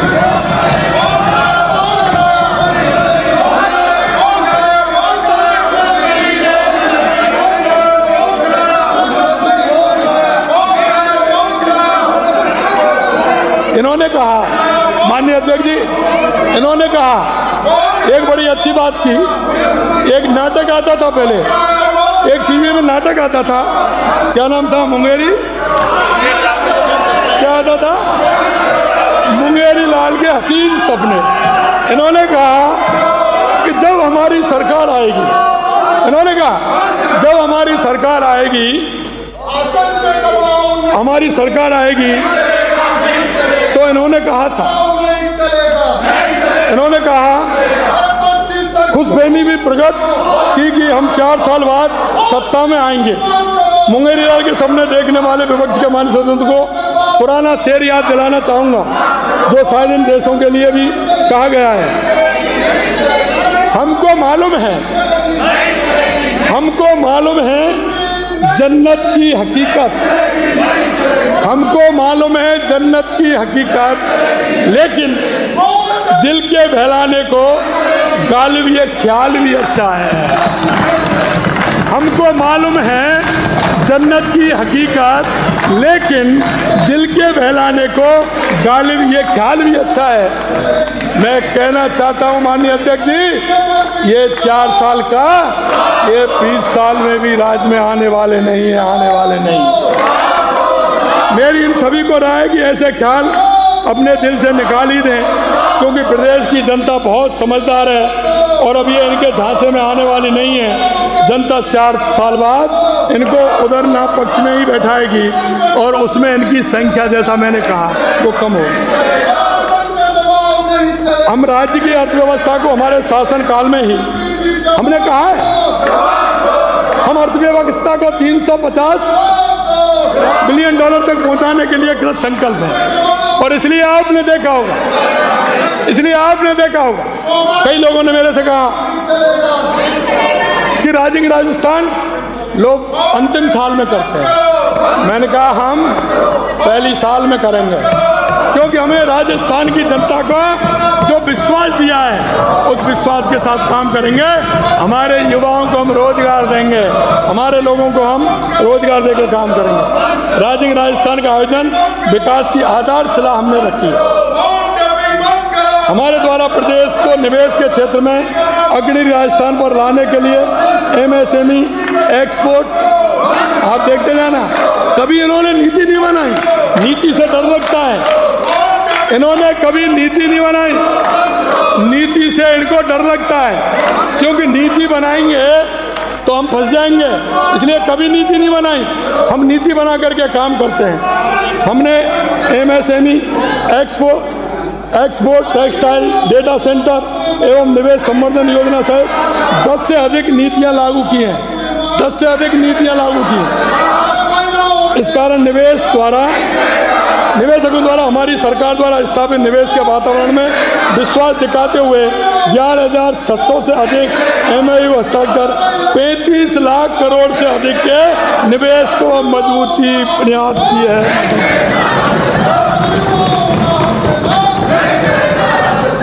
राजस्थान से प्रदेश की अर्थव्यवस्था में वृद्धि के साथ ही हमारे युवाओं को रोजगार के नवीन अवसर भी प्राप्त हो सकेंगे। प्रदेश के प्रत्येक जिले को भी आगे आने का अवसर व अपनी अलग ही पहचान मिल सके। इस दृष्टि से हमारे पंच गौरव अध्यक्ष जी, हर जिले में पंच गौरव, शायद इनकी कल्पना ही नहीं थी, शायद ये सोच ही नहीं सकते थे। ये सोच इसलिए नहीं सकते थे कि कभी भी इनके अंदर विकास की अवधारणा नहीं आती है। कभी विकास की अवधारणा इनके अंदर नहीं आती है। इनके अंदर योजना आती है, लूटो खाओ योजना, लूटो खाओ योजना लाते हैं। मैं आपसे कहना चाहता हूं माननीय अध्यक्ष जी, हमने हर जिले में पंच गौरव की स्थापना की है। उस जिले में किस तरह से क्या क्या हमारे पंच गौरव है, उसकी स्थापना के प्रस्तावों में शीघ्र ही धरातल पर ग्रहण की है। प्रथम समीक्षा में ही आपने देखा होगा, हमने राजस्थान में कहा कि हमारे राजस्थान के जो प्रवासी भाई हैं वो हमारे पूरे देश में भी हैं और दुनिया में भी, और उनका सहयोग हमें बहुत अच्छी तरह से मिलता है। मैं आपसे कहना चाहता हूं, हमने कहा 10 दिसंबर को प्रवासी भाइयों का हम हर 10 दिसंबर को हम सम्मेलन करेंगे, ये भी किया हमने। और हमने हमारे MOU धरातल पर उतरे, इसकी हर महीने समीक्षा होगी। हमने 1 महीने बाद, दिसंबर में हुआ, जनवरी में हमने समीक्षा की 11 तारीख को। हमारे 10,000 करोड़ रुपए से आगे जमीन पर भी आगे, जमीन पर भी आने का काम हुआ।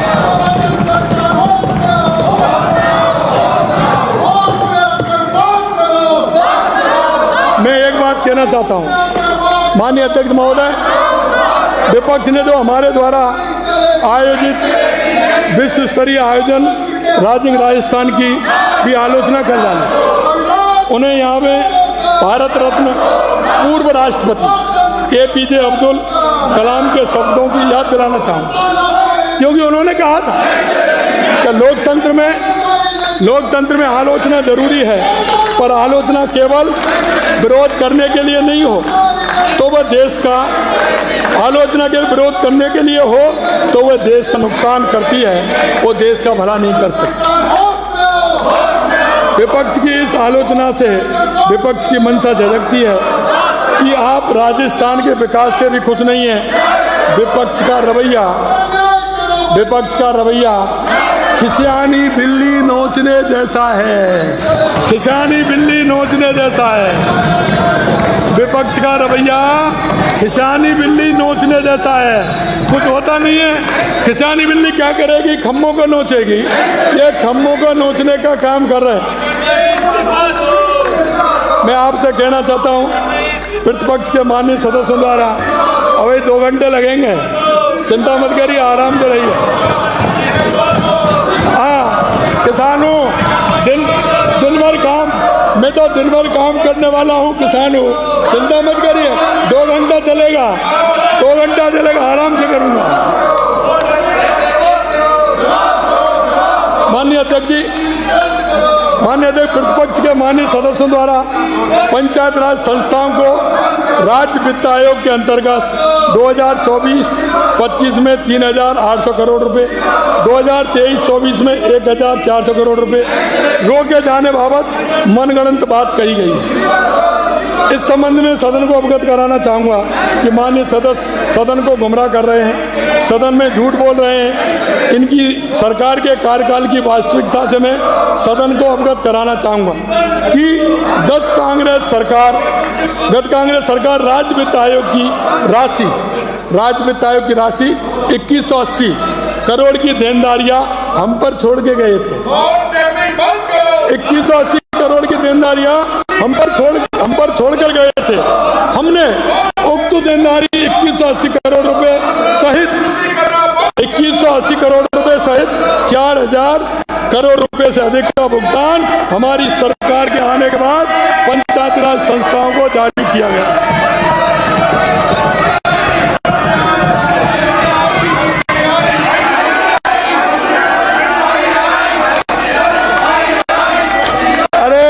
अरे मैं एक बात कह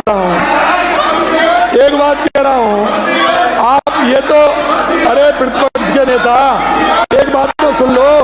अगर आपकी इतनी भी चलती है, आप सदन के प्रतिपक्ष के नेता हैं, और अब कितनी हैं जरा गौर कर लो। कहाँ गए तुम्हारे साथी? आधे तो छोड़ के चले गए और आधे रात के अंधेरे में चले जाएंगे। आपको पता नहीं है क्यों कर सकते, सामना नहीं कर सकते। गत सरकार के कार्यकाल में पूरे प्रदेश में अराजकता फैली हुई थी, जिलों में किसी का कोई नियंत्रण नहीं था।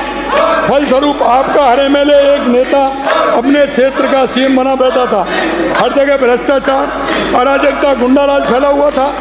चाहे वो रिफाइनरी हो, अरे रिफाइनरी वाले कहाँ गए? अरे रिफाइनरी वालों को ढूंढ लो, कहाँ गए? मैं कुछ कहता अब नहीं कहूँगा, कोई यहाँ सदन में मौजूद है नहीं, इसलिए नहीं कहूँगा। रिफाइनरी वालों को देख लो कहाँ है।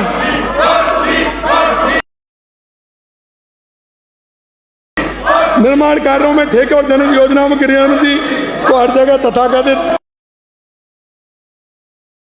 मिनी सीएम का बोलबाला था। आपकी सरकार 5 वर्ष तक अपनी इस कार्य प्रणाली के चलते रिफाइनरी का पूरा नहीं कर पाई। हमने आते ही इस काम को गति दी, इसमें आने वाली बाधाओं को दूर करने का काम किया। अभी कुछ समय पूर्व में स्वयं रिफाइनरी का मौका निरीक्षण करके आया हूं। मुझे पूर्ण विश्वास है कि हम रिफाइनरी को वर्ष 2025 में ही प्रारंभ करेंगे। और एक बात और मैं कहना था, हमारे रिफाइनरी में से काफी प्रकार के प्रोडक्ट निकलने वाले हैं। हमने अभी वहाँ इंडस्ट्रियल एरिया डेवलपमेंट किया है और उसको डेवलप करके जिससे कि हमारी रिफाइनरी चालू हो, उससे पहले हमारे लोगों को रोजगार मिले, उद्यमी वहाँ आए। इस काम को भी हमने आगे बढ़ाने का काम किया है। गत सरकार के कार्यकाल में कानून व्यवस्था की, हमने पूरे राज्य में व्यवस्था में अराजकता को खत्म कर कानून का राज स्थापित किया। प्रदेश बूंदी से आने वाले माननीय सदस्य ने महिलाओं पर अत्याचार बढ़ने की बात बोलकर सदन को गुमराह किया। माननीय अध्यक्ष, मैं आपके माध्यम से सदन को अवगत कराना चाहूँगा कि गत सरकार के हमारी सरकार के प्रथम वर्ष में महिला अत्याचार के प्रकरणों की तुलना स्थिति इस प्रकार है। अब मैं आपको बताना चाहता हूँ, यह नेता प्रतिपक्ष ने भी कहा और बूंदी से आने वाले विधायक ने भी कहा, यह दुरुस्त हो जाए जरा मैं भी कह दूँ, क्योंकि ये जो बात रखते हैं तो हवा में रखते हैं। दुष्कर्म के साथ हत्या मामलों में 7.32 की कमी आई, प्रतिशत की कमी। दहेज मृत्यु के मामलों में 6.08 की कमी आई। दुष्कर्म बालिका के मामलों में प्रतिशत कमी 2.87 की आई। दहेज उत्पीड़न के मामलों में प्रतिशत कमी 22.84% की कमी आई। छेड़छाड़ के मामलों में 8.863 की कमी आई। इस प्रकार कुल महिला अत्याचार में मामले में 10.61% की कमी आई है। इनको आईना देखने का है, आपके उसमें क्या था। और कई सदस्य खड़े हैं, हमारे माननीय विपक्ष के एक वरिष्ठ माननीय सदस्य ने तो महिलाओं के साथ किस तरह की वार्ता की। सरकार के समय हमारे राज्यों को मर्दों का प्रदेश बता करके, मर्दों का प्रदेश बता करके, मर्दों का प्रदेश बता करके इनकी पूरी सरकार की मानसिकता और इनकी संबंधहीनता का परिचय दिया था। संबंधहीनता का परिचय दिया।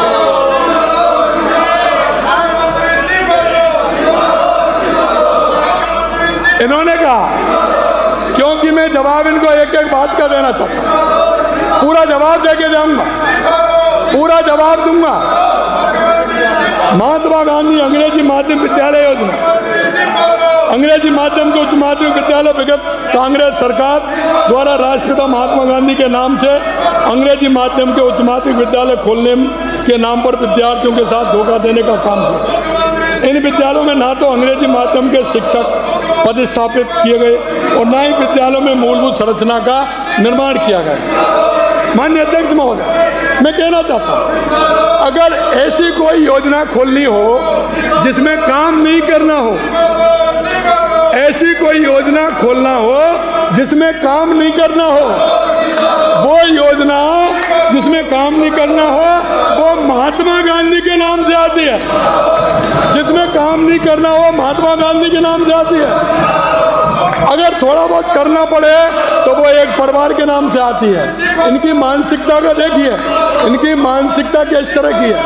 इसलिए मैं कहना चाहता हूँ, इन्होंने देखा 3532 विद्यालयों को कोई सम्मान राशि उपलब्ध नहीं कराई गई, 3500 सम्मान राशि उपलब्ध नहीं कराई गई, जिससे विद्यालय दयनीय हालत में संचालित होते रहे। कई पदों को स्वीकृत किए बिना ही जब सरकार द्वारा विद्यालयों को संचालन कार्य व्यवस्था के आधार पर किया जाता रहा। क्या मुझे ये भी याद दिलाना पड़ेगा कि उस समय गत सरकार में शिक्षा मंत्री कौन थे? ये तो पता है कि मुझे ये भी याद दिलाना पड़ेगा जब उस गत सरकार में शिक्षा मंत्री कौन थे, उन्होंने क्या किया।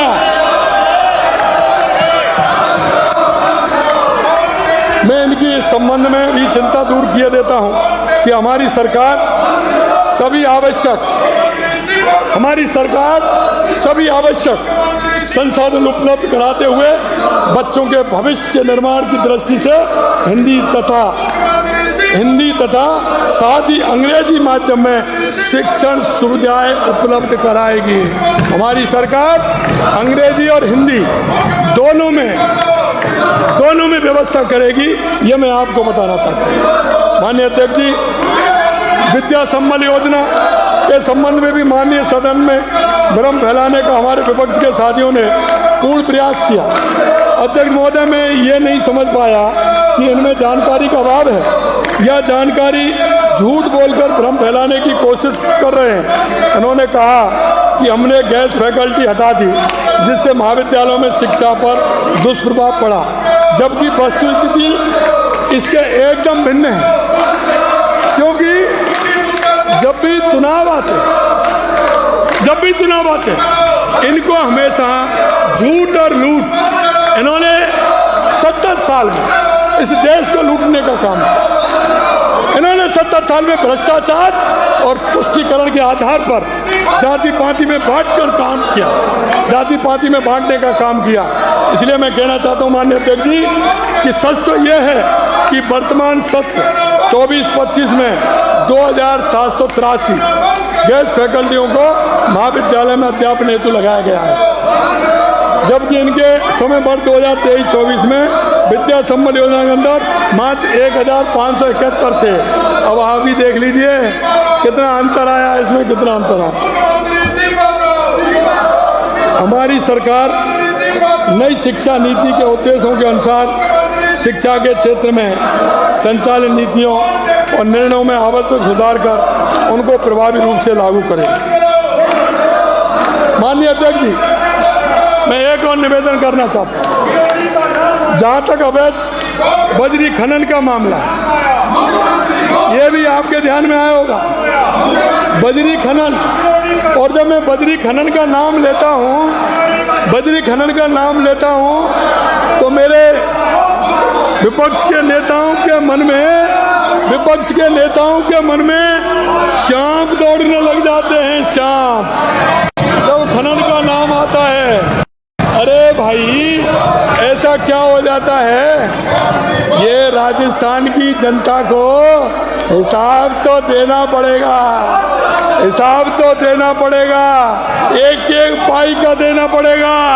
एक किसान का बेटा है, ये खींचना भी जानता है, ये अंदर से भी खींचना जानता है। चिंता मत करिए, आपकी आवाज मेरी आवाज को कम करने वाली नहीं है। देखते जाइए, आप मेरी भी आवाज बढ़ती जाएगी, मेरी वॉल्यूम बढ़ता जाएगा। मैं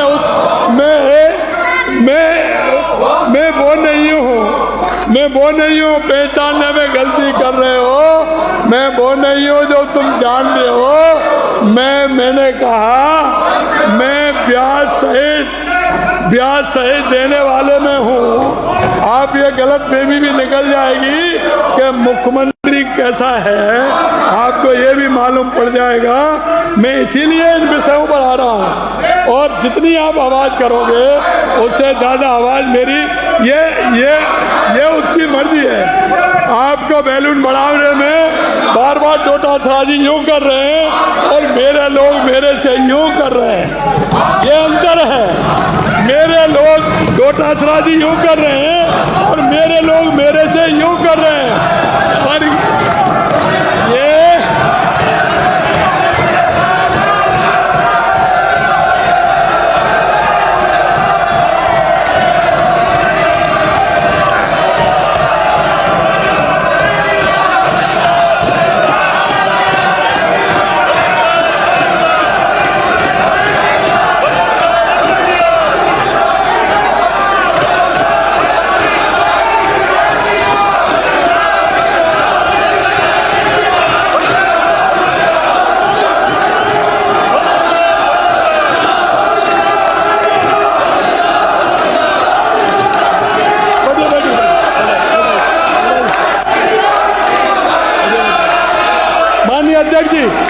माननीय अध्यक्ष जी, ये बात मैंने इसलिए कही है, ये बात मैं इसलिए कहना चाहता हूँ, इनकी समझ में आ जानी चाहिए कि ये भजन लाल की आवाज़ नहीं है, ये 8 करोड़ जनता की आवाज़ है। 8 करोड़ जनता की, ये 8 करोड़ जनता की आवाज़ आप पर दबने वाली नहीं है।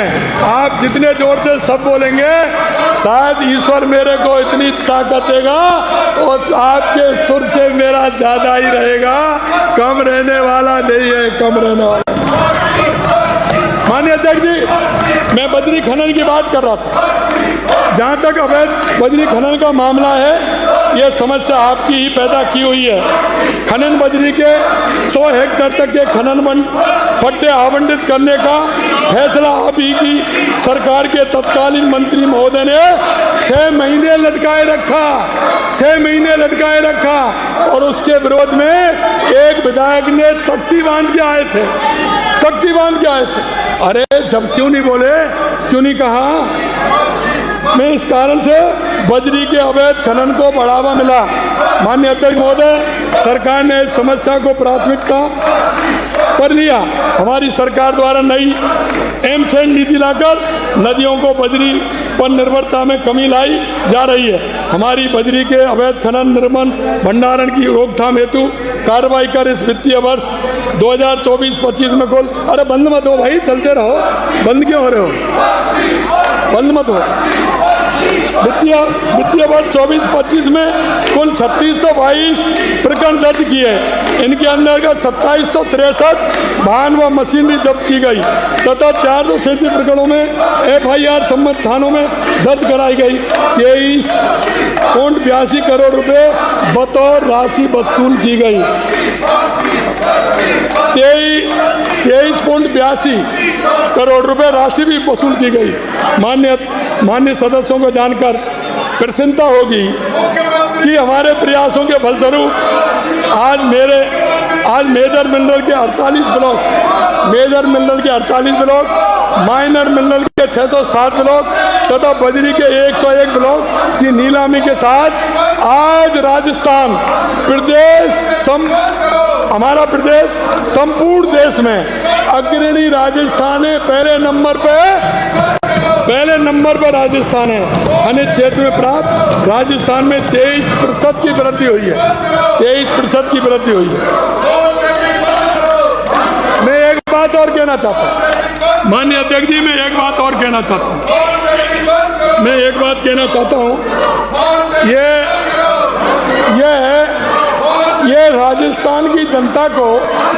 ये राजस्थान की जनता को झुठला करके, उनको सपने दिखा करके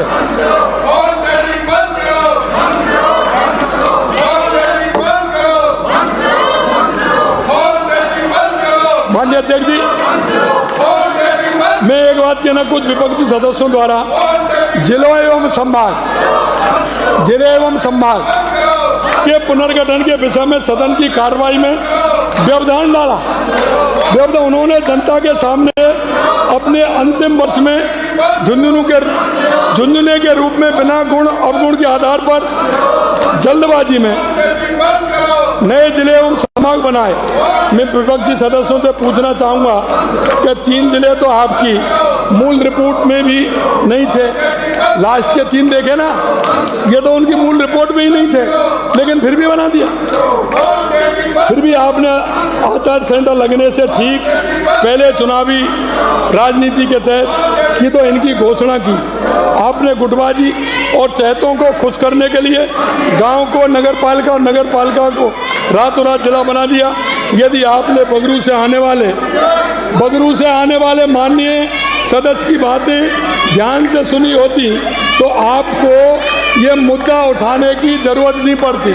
हमारे बगरू से आने वाले माननीय सदस्य ने इस विषय की स्पष्टता की, लेकिन आपकी समझ में नहीं आया।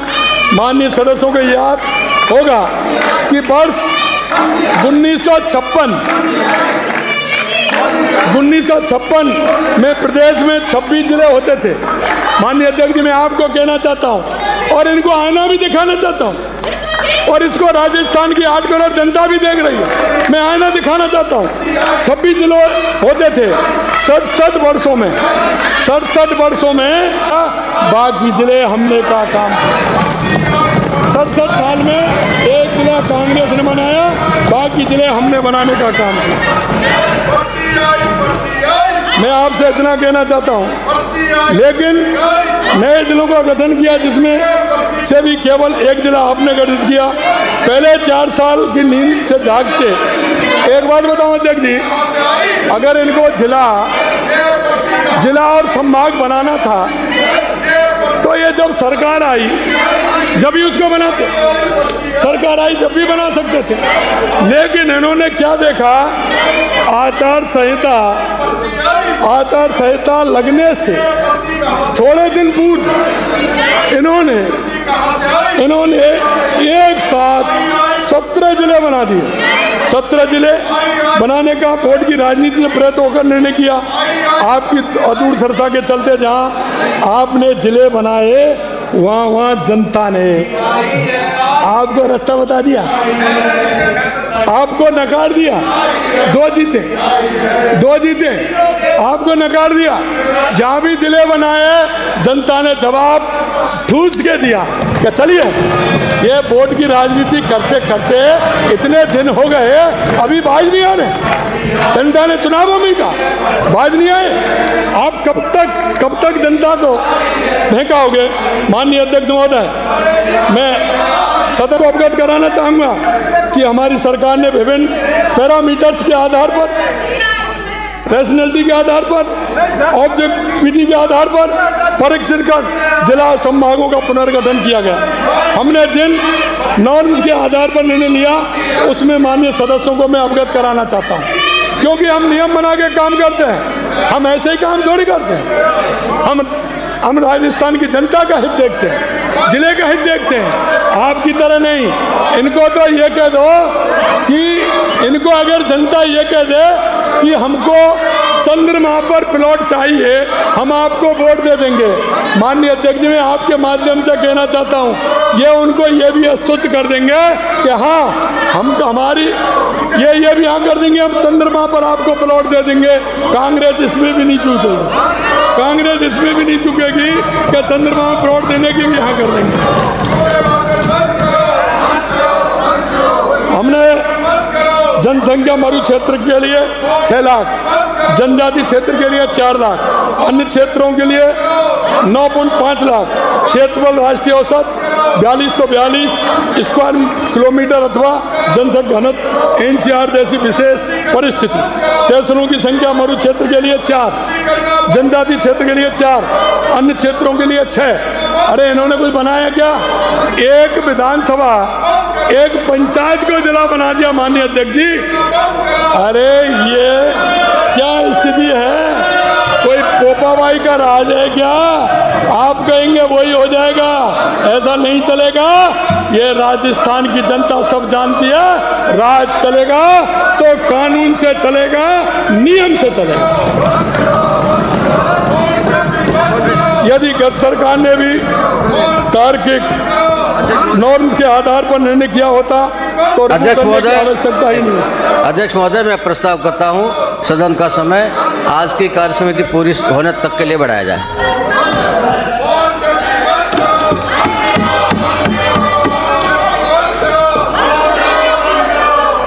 माननीय अध्यक्ष जी, सामाजिक, आपने देखा होगा सामाजिक पेंशन के बारे में कोटा उत्तर आने वाले माननीय सदस्य ने सदन में कहा कि 4-5 महीने से सामाजिक पेंशन नहीं मिल रही है।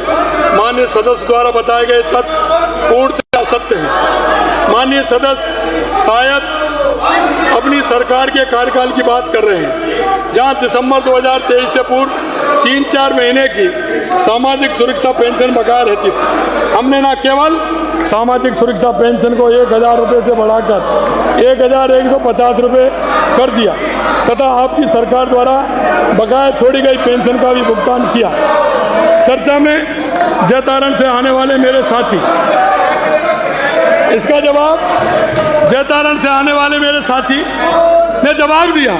अगर उसका जवाब आप अगर तसल्ली से सुन लेते तो शायद आपको ये प्रश्न की आवश्यकता आपको नहीं होती।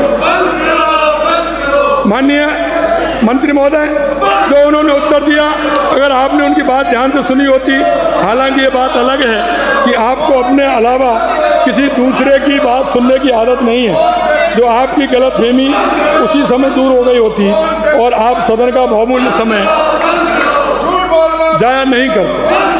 अध्यक्ष महोदय, मैं सदन को आपके माध्यम से मान्य सदस्यों द्वारा गलत बयानबाजी, सदन को गुमराह करने का प्रयास किया गया, उसमें अवगत कराना चाहूँगा कि हमारी सरकार ने दिसंबर 2024 तक दिए पेंशन भुगतान कर दिया। और मैं ये भी बताना चाहूँगा कि हमारी सरकार द्वारा इस वित्तीय वर्ष में माह अप्रैल 2024 से लेकर जनवरी 2025 तक 10,552 करोड़ रुपए की राशि का भुगतान किया गया। माननीय अध्यक्ष जी महोदय, मैं आपके माध्यम से सदन को विश्वास दिलाना चाहूँगा, मैं आपको विश्वास दिलाना चाहता हूँ तो राजस्थान की जनता से हमने जो वायदा किया और हमने एक रोड मैप बनाया। इन्होंने कभी रोड मैप नहीं बनाया। रोड मैप इसलिए नहीं बनाया कि इन्होंने कभी राजस्थान की जनता का दर्द महसूस नहीं किया। हमने सबसे पहले रोड मैप बनाया और हमने देखा कि राजस्थान की 8 करोड़ जनता के लिए क्या आवश्यक है। हमने कहा सबसे पहले पानी की आवश्यकता है।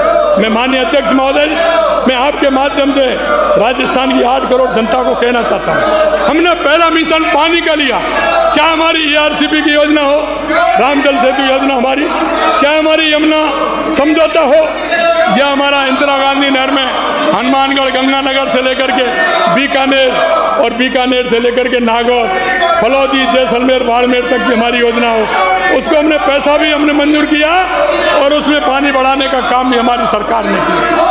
चाहे हमारी देवास स्कीम हो, जिसका पानी आधा अरब सागर की तरफ जाता था, वहाँ टनल क्लब बना करके एनीकट के माध्यम से वो राजस्थान को हमारा पानी मिले।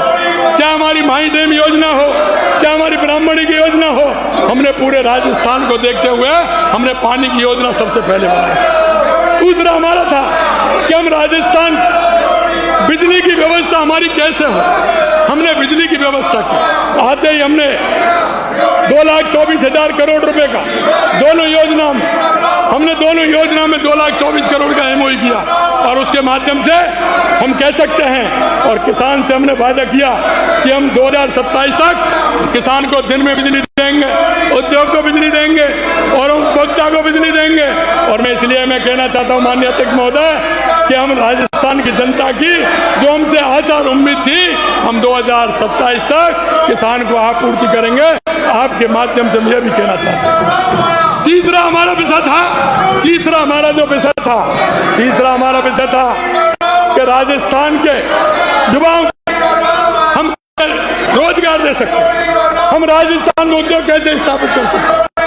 हमने कहा सरकारी तौर पर, हमने पहले दिन कहा कि हमारी सरकार आते ही हम 5 साल में 4 लाख नौकरियां देंगे। आपके सामने 7,000 के लगभग हमें नौकरी दे दी है। 1,72,000 नौकरियां की वैकेंसी हैं और हमने 81,000 नौकरियां उनमें से घोषित भी कर दी हैं। पहली बार कैलेंडर बना होगा मेरे युवा भाई बहनों को कि उस दिन आपको विज्ञप्ति निकलेगी, उस दिन आपको पेपर देना है, उस दिन आपका रिजल्ट आएगा और उस दिन आपको नियुक्ति पत्र मिलेगा। शायद राजस्थान में पहली बार उन युवाओं के लिए हुआ है। यही नहीं माननीय अध्यक्ष जी, मैं आपके माध्यम से कहना चाहता हूँ, हमारा देश के यशस्वी प्रधानमंत्री नरेंद्र मोदी जी के नेतृत्व में, चाहे हमारी ERCP योजना हो, जमुना जल समझौता हो, चाहे हमारी बिजली की योजना हो और चाहे हमारे राजस्थान की योजना हो, देश के यशस्वी प्रधानमंत्री नरेंद्र मोदी जी के नेतृत्व में ये हमारी डबल इंजन की सरकार है। ये डबल इंजन की सरकार है, ये रुकने वाली नहीं है। और मैं एक बात कहता हूँ, ये डबल इंजन की सरकार है, जिसके आगे जो आएगा वो टकराएगा और वो टकराएगा, उसका परिणाम क्या होगा ये भी जानते हैं। डबल इंजन की सरकार है, ये डबल इंजन की सरकार है। और इसलिए मैं कहना चाहता हूँ, आपके माध्यम से कहना चाहता हूँ माननीय अध्यक्ष जी कि हमने राजस्थान के 35 लाख करोड़ के MOU है। हमने कहा है कि 6 लाख नौकरियां हम युवाओं को देंगे। हमने नीतियां बनाते हुए हम इस काम को हमने आगे बढ़ाया है और आपके माध्यम से हम कहना चाहते हैं कि हम इनके किसी भी उसमें आने वाले नहीं है। निश्चित रूप से जो संकल्प पत्र के साथ राजस्थान की जनता को हमने वायदा किया है, हम राजस्थान की जनता को हम विश्वास दिलाते हैं कि हम पूरे संकल्प पत्र को पूरा करेंगे, संकल्प पत्र को पूरा करेंगे। और अभी मैं कहना चाहता हूँ, हमने अब 1 साल हुआ है और 1 साल के अंदर जो हमने संकल्प पत्र में वायदे किए थे वो 50 से 55% तक हमने, हमारी सरकार ने पूरा करने का काम देश के यशस्वी प्रधानमंत्री नरेंद्र मोदी जी के नेतृत्व में किया है।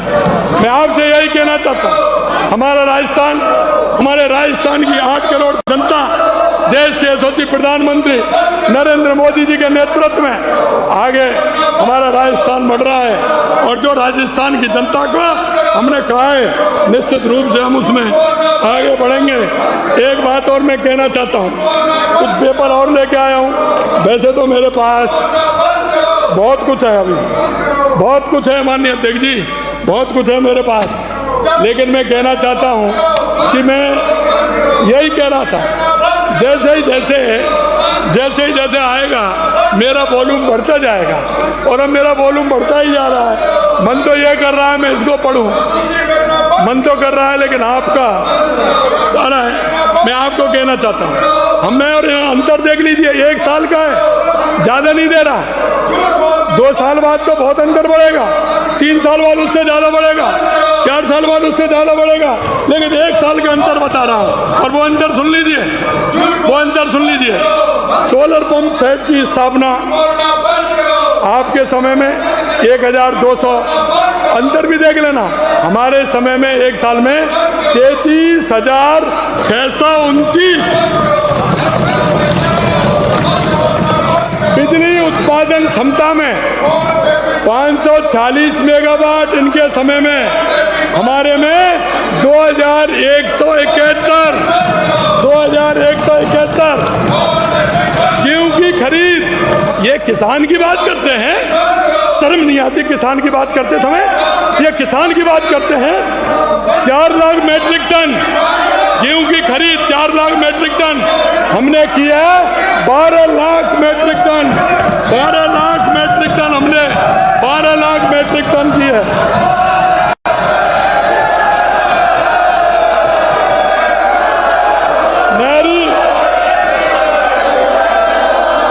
नहरी तंत्र के विकास के लिए, नहरी तंत्र के विकास के लिए, नहरी तंत्र के माध्यम से सिंचाई सुविधा 12,492 हेक्टर, 12,492 हेक्टर इनके थे, और हमारे 30,804। ये नमूना ले रहा हूँ, सारी बताऊंगा समय, ये नमूना है। माननीय महिलाओं के लिए, ये मैंने किसान के लिए कहा। हम हमारे देश के यशस्वी प्रधानमंत्री नरेंद्र मोदी जी कहते हैं, अगर इन 4 का विकास होगा तो हमारे प्रदेश का विकास होगा, हमारे देश का विकास होगा। 2047 का भारत विकसित भारत बनेगा। महिला, युवा, किसान, मजदूर। मैंने ये किसान का बताया, महिला की सुनिए। अस्पतालों में उपलब्ध कराई गई सोनोग्राफी मशीन, इनकी मात्र 3 थी अध्यक्ष जी, 1 साल में 3 मशीन, और हमने 51 मशीन दिए, 51 मशीन दिए। स्कूल छात्राओं को साइकिल वितरण 0, स्कूली छात्रों साइकिल वितरण 0, हमने 10 लाख वितरित किए, 10 लाख।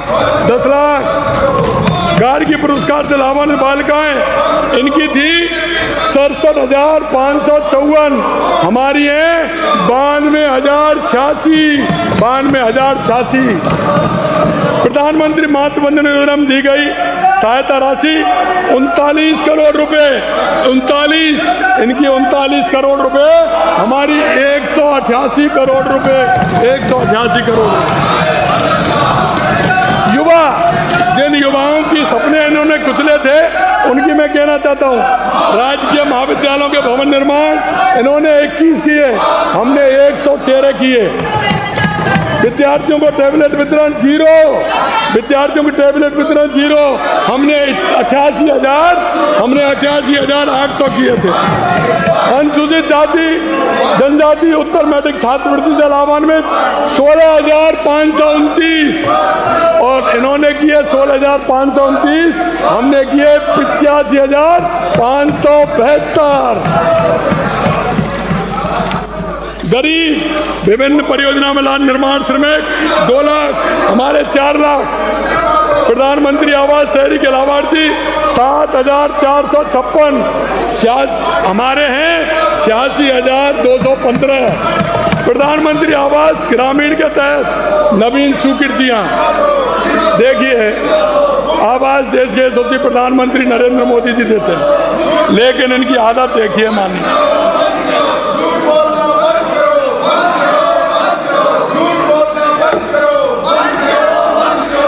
क्या है, इन्होंने 70 साल में झूठी बोला, तो इनको अपनी झूठ की कहानी याद आती है। जनता के बीच में दाव धरातल ला देगी। अभी अभी ला दिया, 7 में से 1 पे छोड़ दिया, फिर भी झूठ को नहीं समझ रहे हो। प्रधानमंत्री आवास योजना ग्रामीण के तहत 0। माननीय अध्यक्ष जी, उस गरीब के प्रति इनकी बात देख लीजिए। ग्रामीण आवास मिले पिछली 1 साल में 0, और हमने 2 लाख बनाए हैं, 2 लाख हमने 2 लाख, और इनका 0 घंटा था। ग्रामीण क्षेत्रों में आवासीय भूखंड आवंटन इनके दे 5,639, हमारे 17,110। 17,110। डांग मंगला में मेवा क्षेत्रीय विकास योजना 17 करोड़ रुपए, और हमारे हैं 48 करोड़ रुपए। अन्य भी बता दूं, थोड़ी अन्य भी बता दूं जिनके समझ में आ जाए कि काम कैसे किया जाता है। सड़कों का निर्माण उन्नयन एवं नवीकरण 16,173 किलोमीटर बना था इनका, 16,173 किलोमीटर, हमारा 23,162 किलोमीटर बना। निर्मित नवीन सड़कों की लंबाई 4,173 किलोमीटर, और हमारी है 9,600 किलोमीटर। मिसिंग लिंक सड़कों का निर्माण 2,221 किलोमीटर, हमारी है 4,736 किलोमीटर। सड़कों से जोड़े गए गांव सिर्फ 537 गांव, हमारे 1,069 गांव। देखो अध्यक्ष जी, मैं आपके माध्यम से कहना चाहता हूं, राजस्थान की जनता को सांसद और विधायक निधि की एक आस होती है। हमारे ग्रामीण क्षेत्र में सरपंच, उनको भी आस होती है क्या उनका काम हो, लेकिन मैं सांसद क्षेत्रीय विकास योजना का व्यय भी बताना चाहता हूँ। 86 करोड़ रुपए इनके समय का, और हमारा 141 करोड़ रुपए, 141 करोड़। विधायक स्थानीय क्षेत्र विकास योजना इनका 575 करोड़ रुपए, और हमारा 1,007 करोड़ रुपए, 1,007। माननीय अध्यक्ष जी, मैं आपके माध्यम से मैं यही कहना चाहता हूँ, आपके माध्यम से मैं यही कहना चाहता हूँ, माननीय अध्यक्ष महोदय, आपके माध्यम से मैं सदन को विश्वास दिलाना चाहूंगा कि प्रदेश के चौमुखी विकास के लिए कोई कोर कसर नहीं छोड़ी जाएगी, और प्रदेश की खुशहाली के लिए सतत प्रयास जारी रहेंगे। मैं कहना चाहूंगा, सच्चे मन से कर्म कर, सच्चे मन से कर्म कर, विकास की राह चलना है। सच्चे मन से कर्म कर, विकास की राह चलना है। हर मुद्दे का हल ढूंढ, हर दिन आगे बढ़ना है, हर दिन आगे बढ़ना है।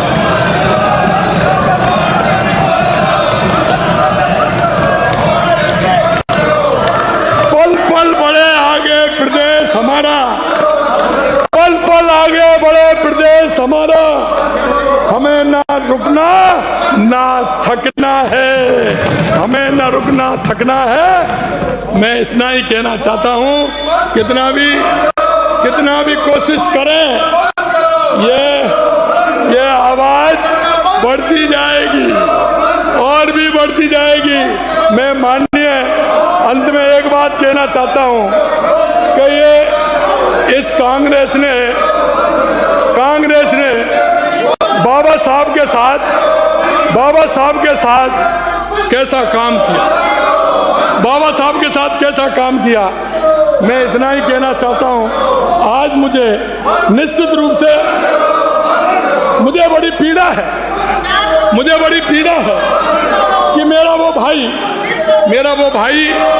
जो एक गांव गरीब किसान खेत से आता है और वो प्रतिपक्ष के नेता के रूप में है, उसे बोलने का मौका नहीं दिया, और इन्होंने चालबाज उसको बोलने से रोका। निश्चित रूप से मुझे इस बात की पीड़ा है। मैं आपके माध्यम से राजस्थान की जनता को भी मैं धन्यवाद देना चाहता हूं, आप सभी को भी धन्यवाद देना चाहता हूं, और माननीय सभी साथियों को भी धन्यवाद देना चाहता हूं, प्रतिपक्ष के नेताओं को भी मैं धन्यवाद देना चाहता हूं, और इनसे यही कहना चाहता हूं कि आप चिंता मत करिए, आप हमेशा विपक्ष को ताकत मानते हैं, ताकत मानते हैं। और आप अपनी आदत जो है निश्चित रूप से उसको करिए। मैं आपके माध्यम से राज्यपाल महोदय के इस अभिभाषण को धन्यवाद देता हूं और निश्चित रूप से आपको धन्यवाद देता हूं। बहुत बहुत धन्यवाद। जय हिंद, जय भारत।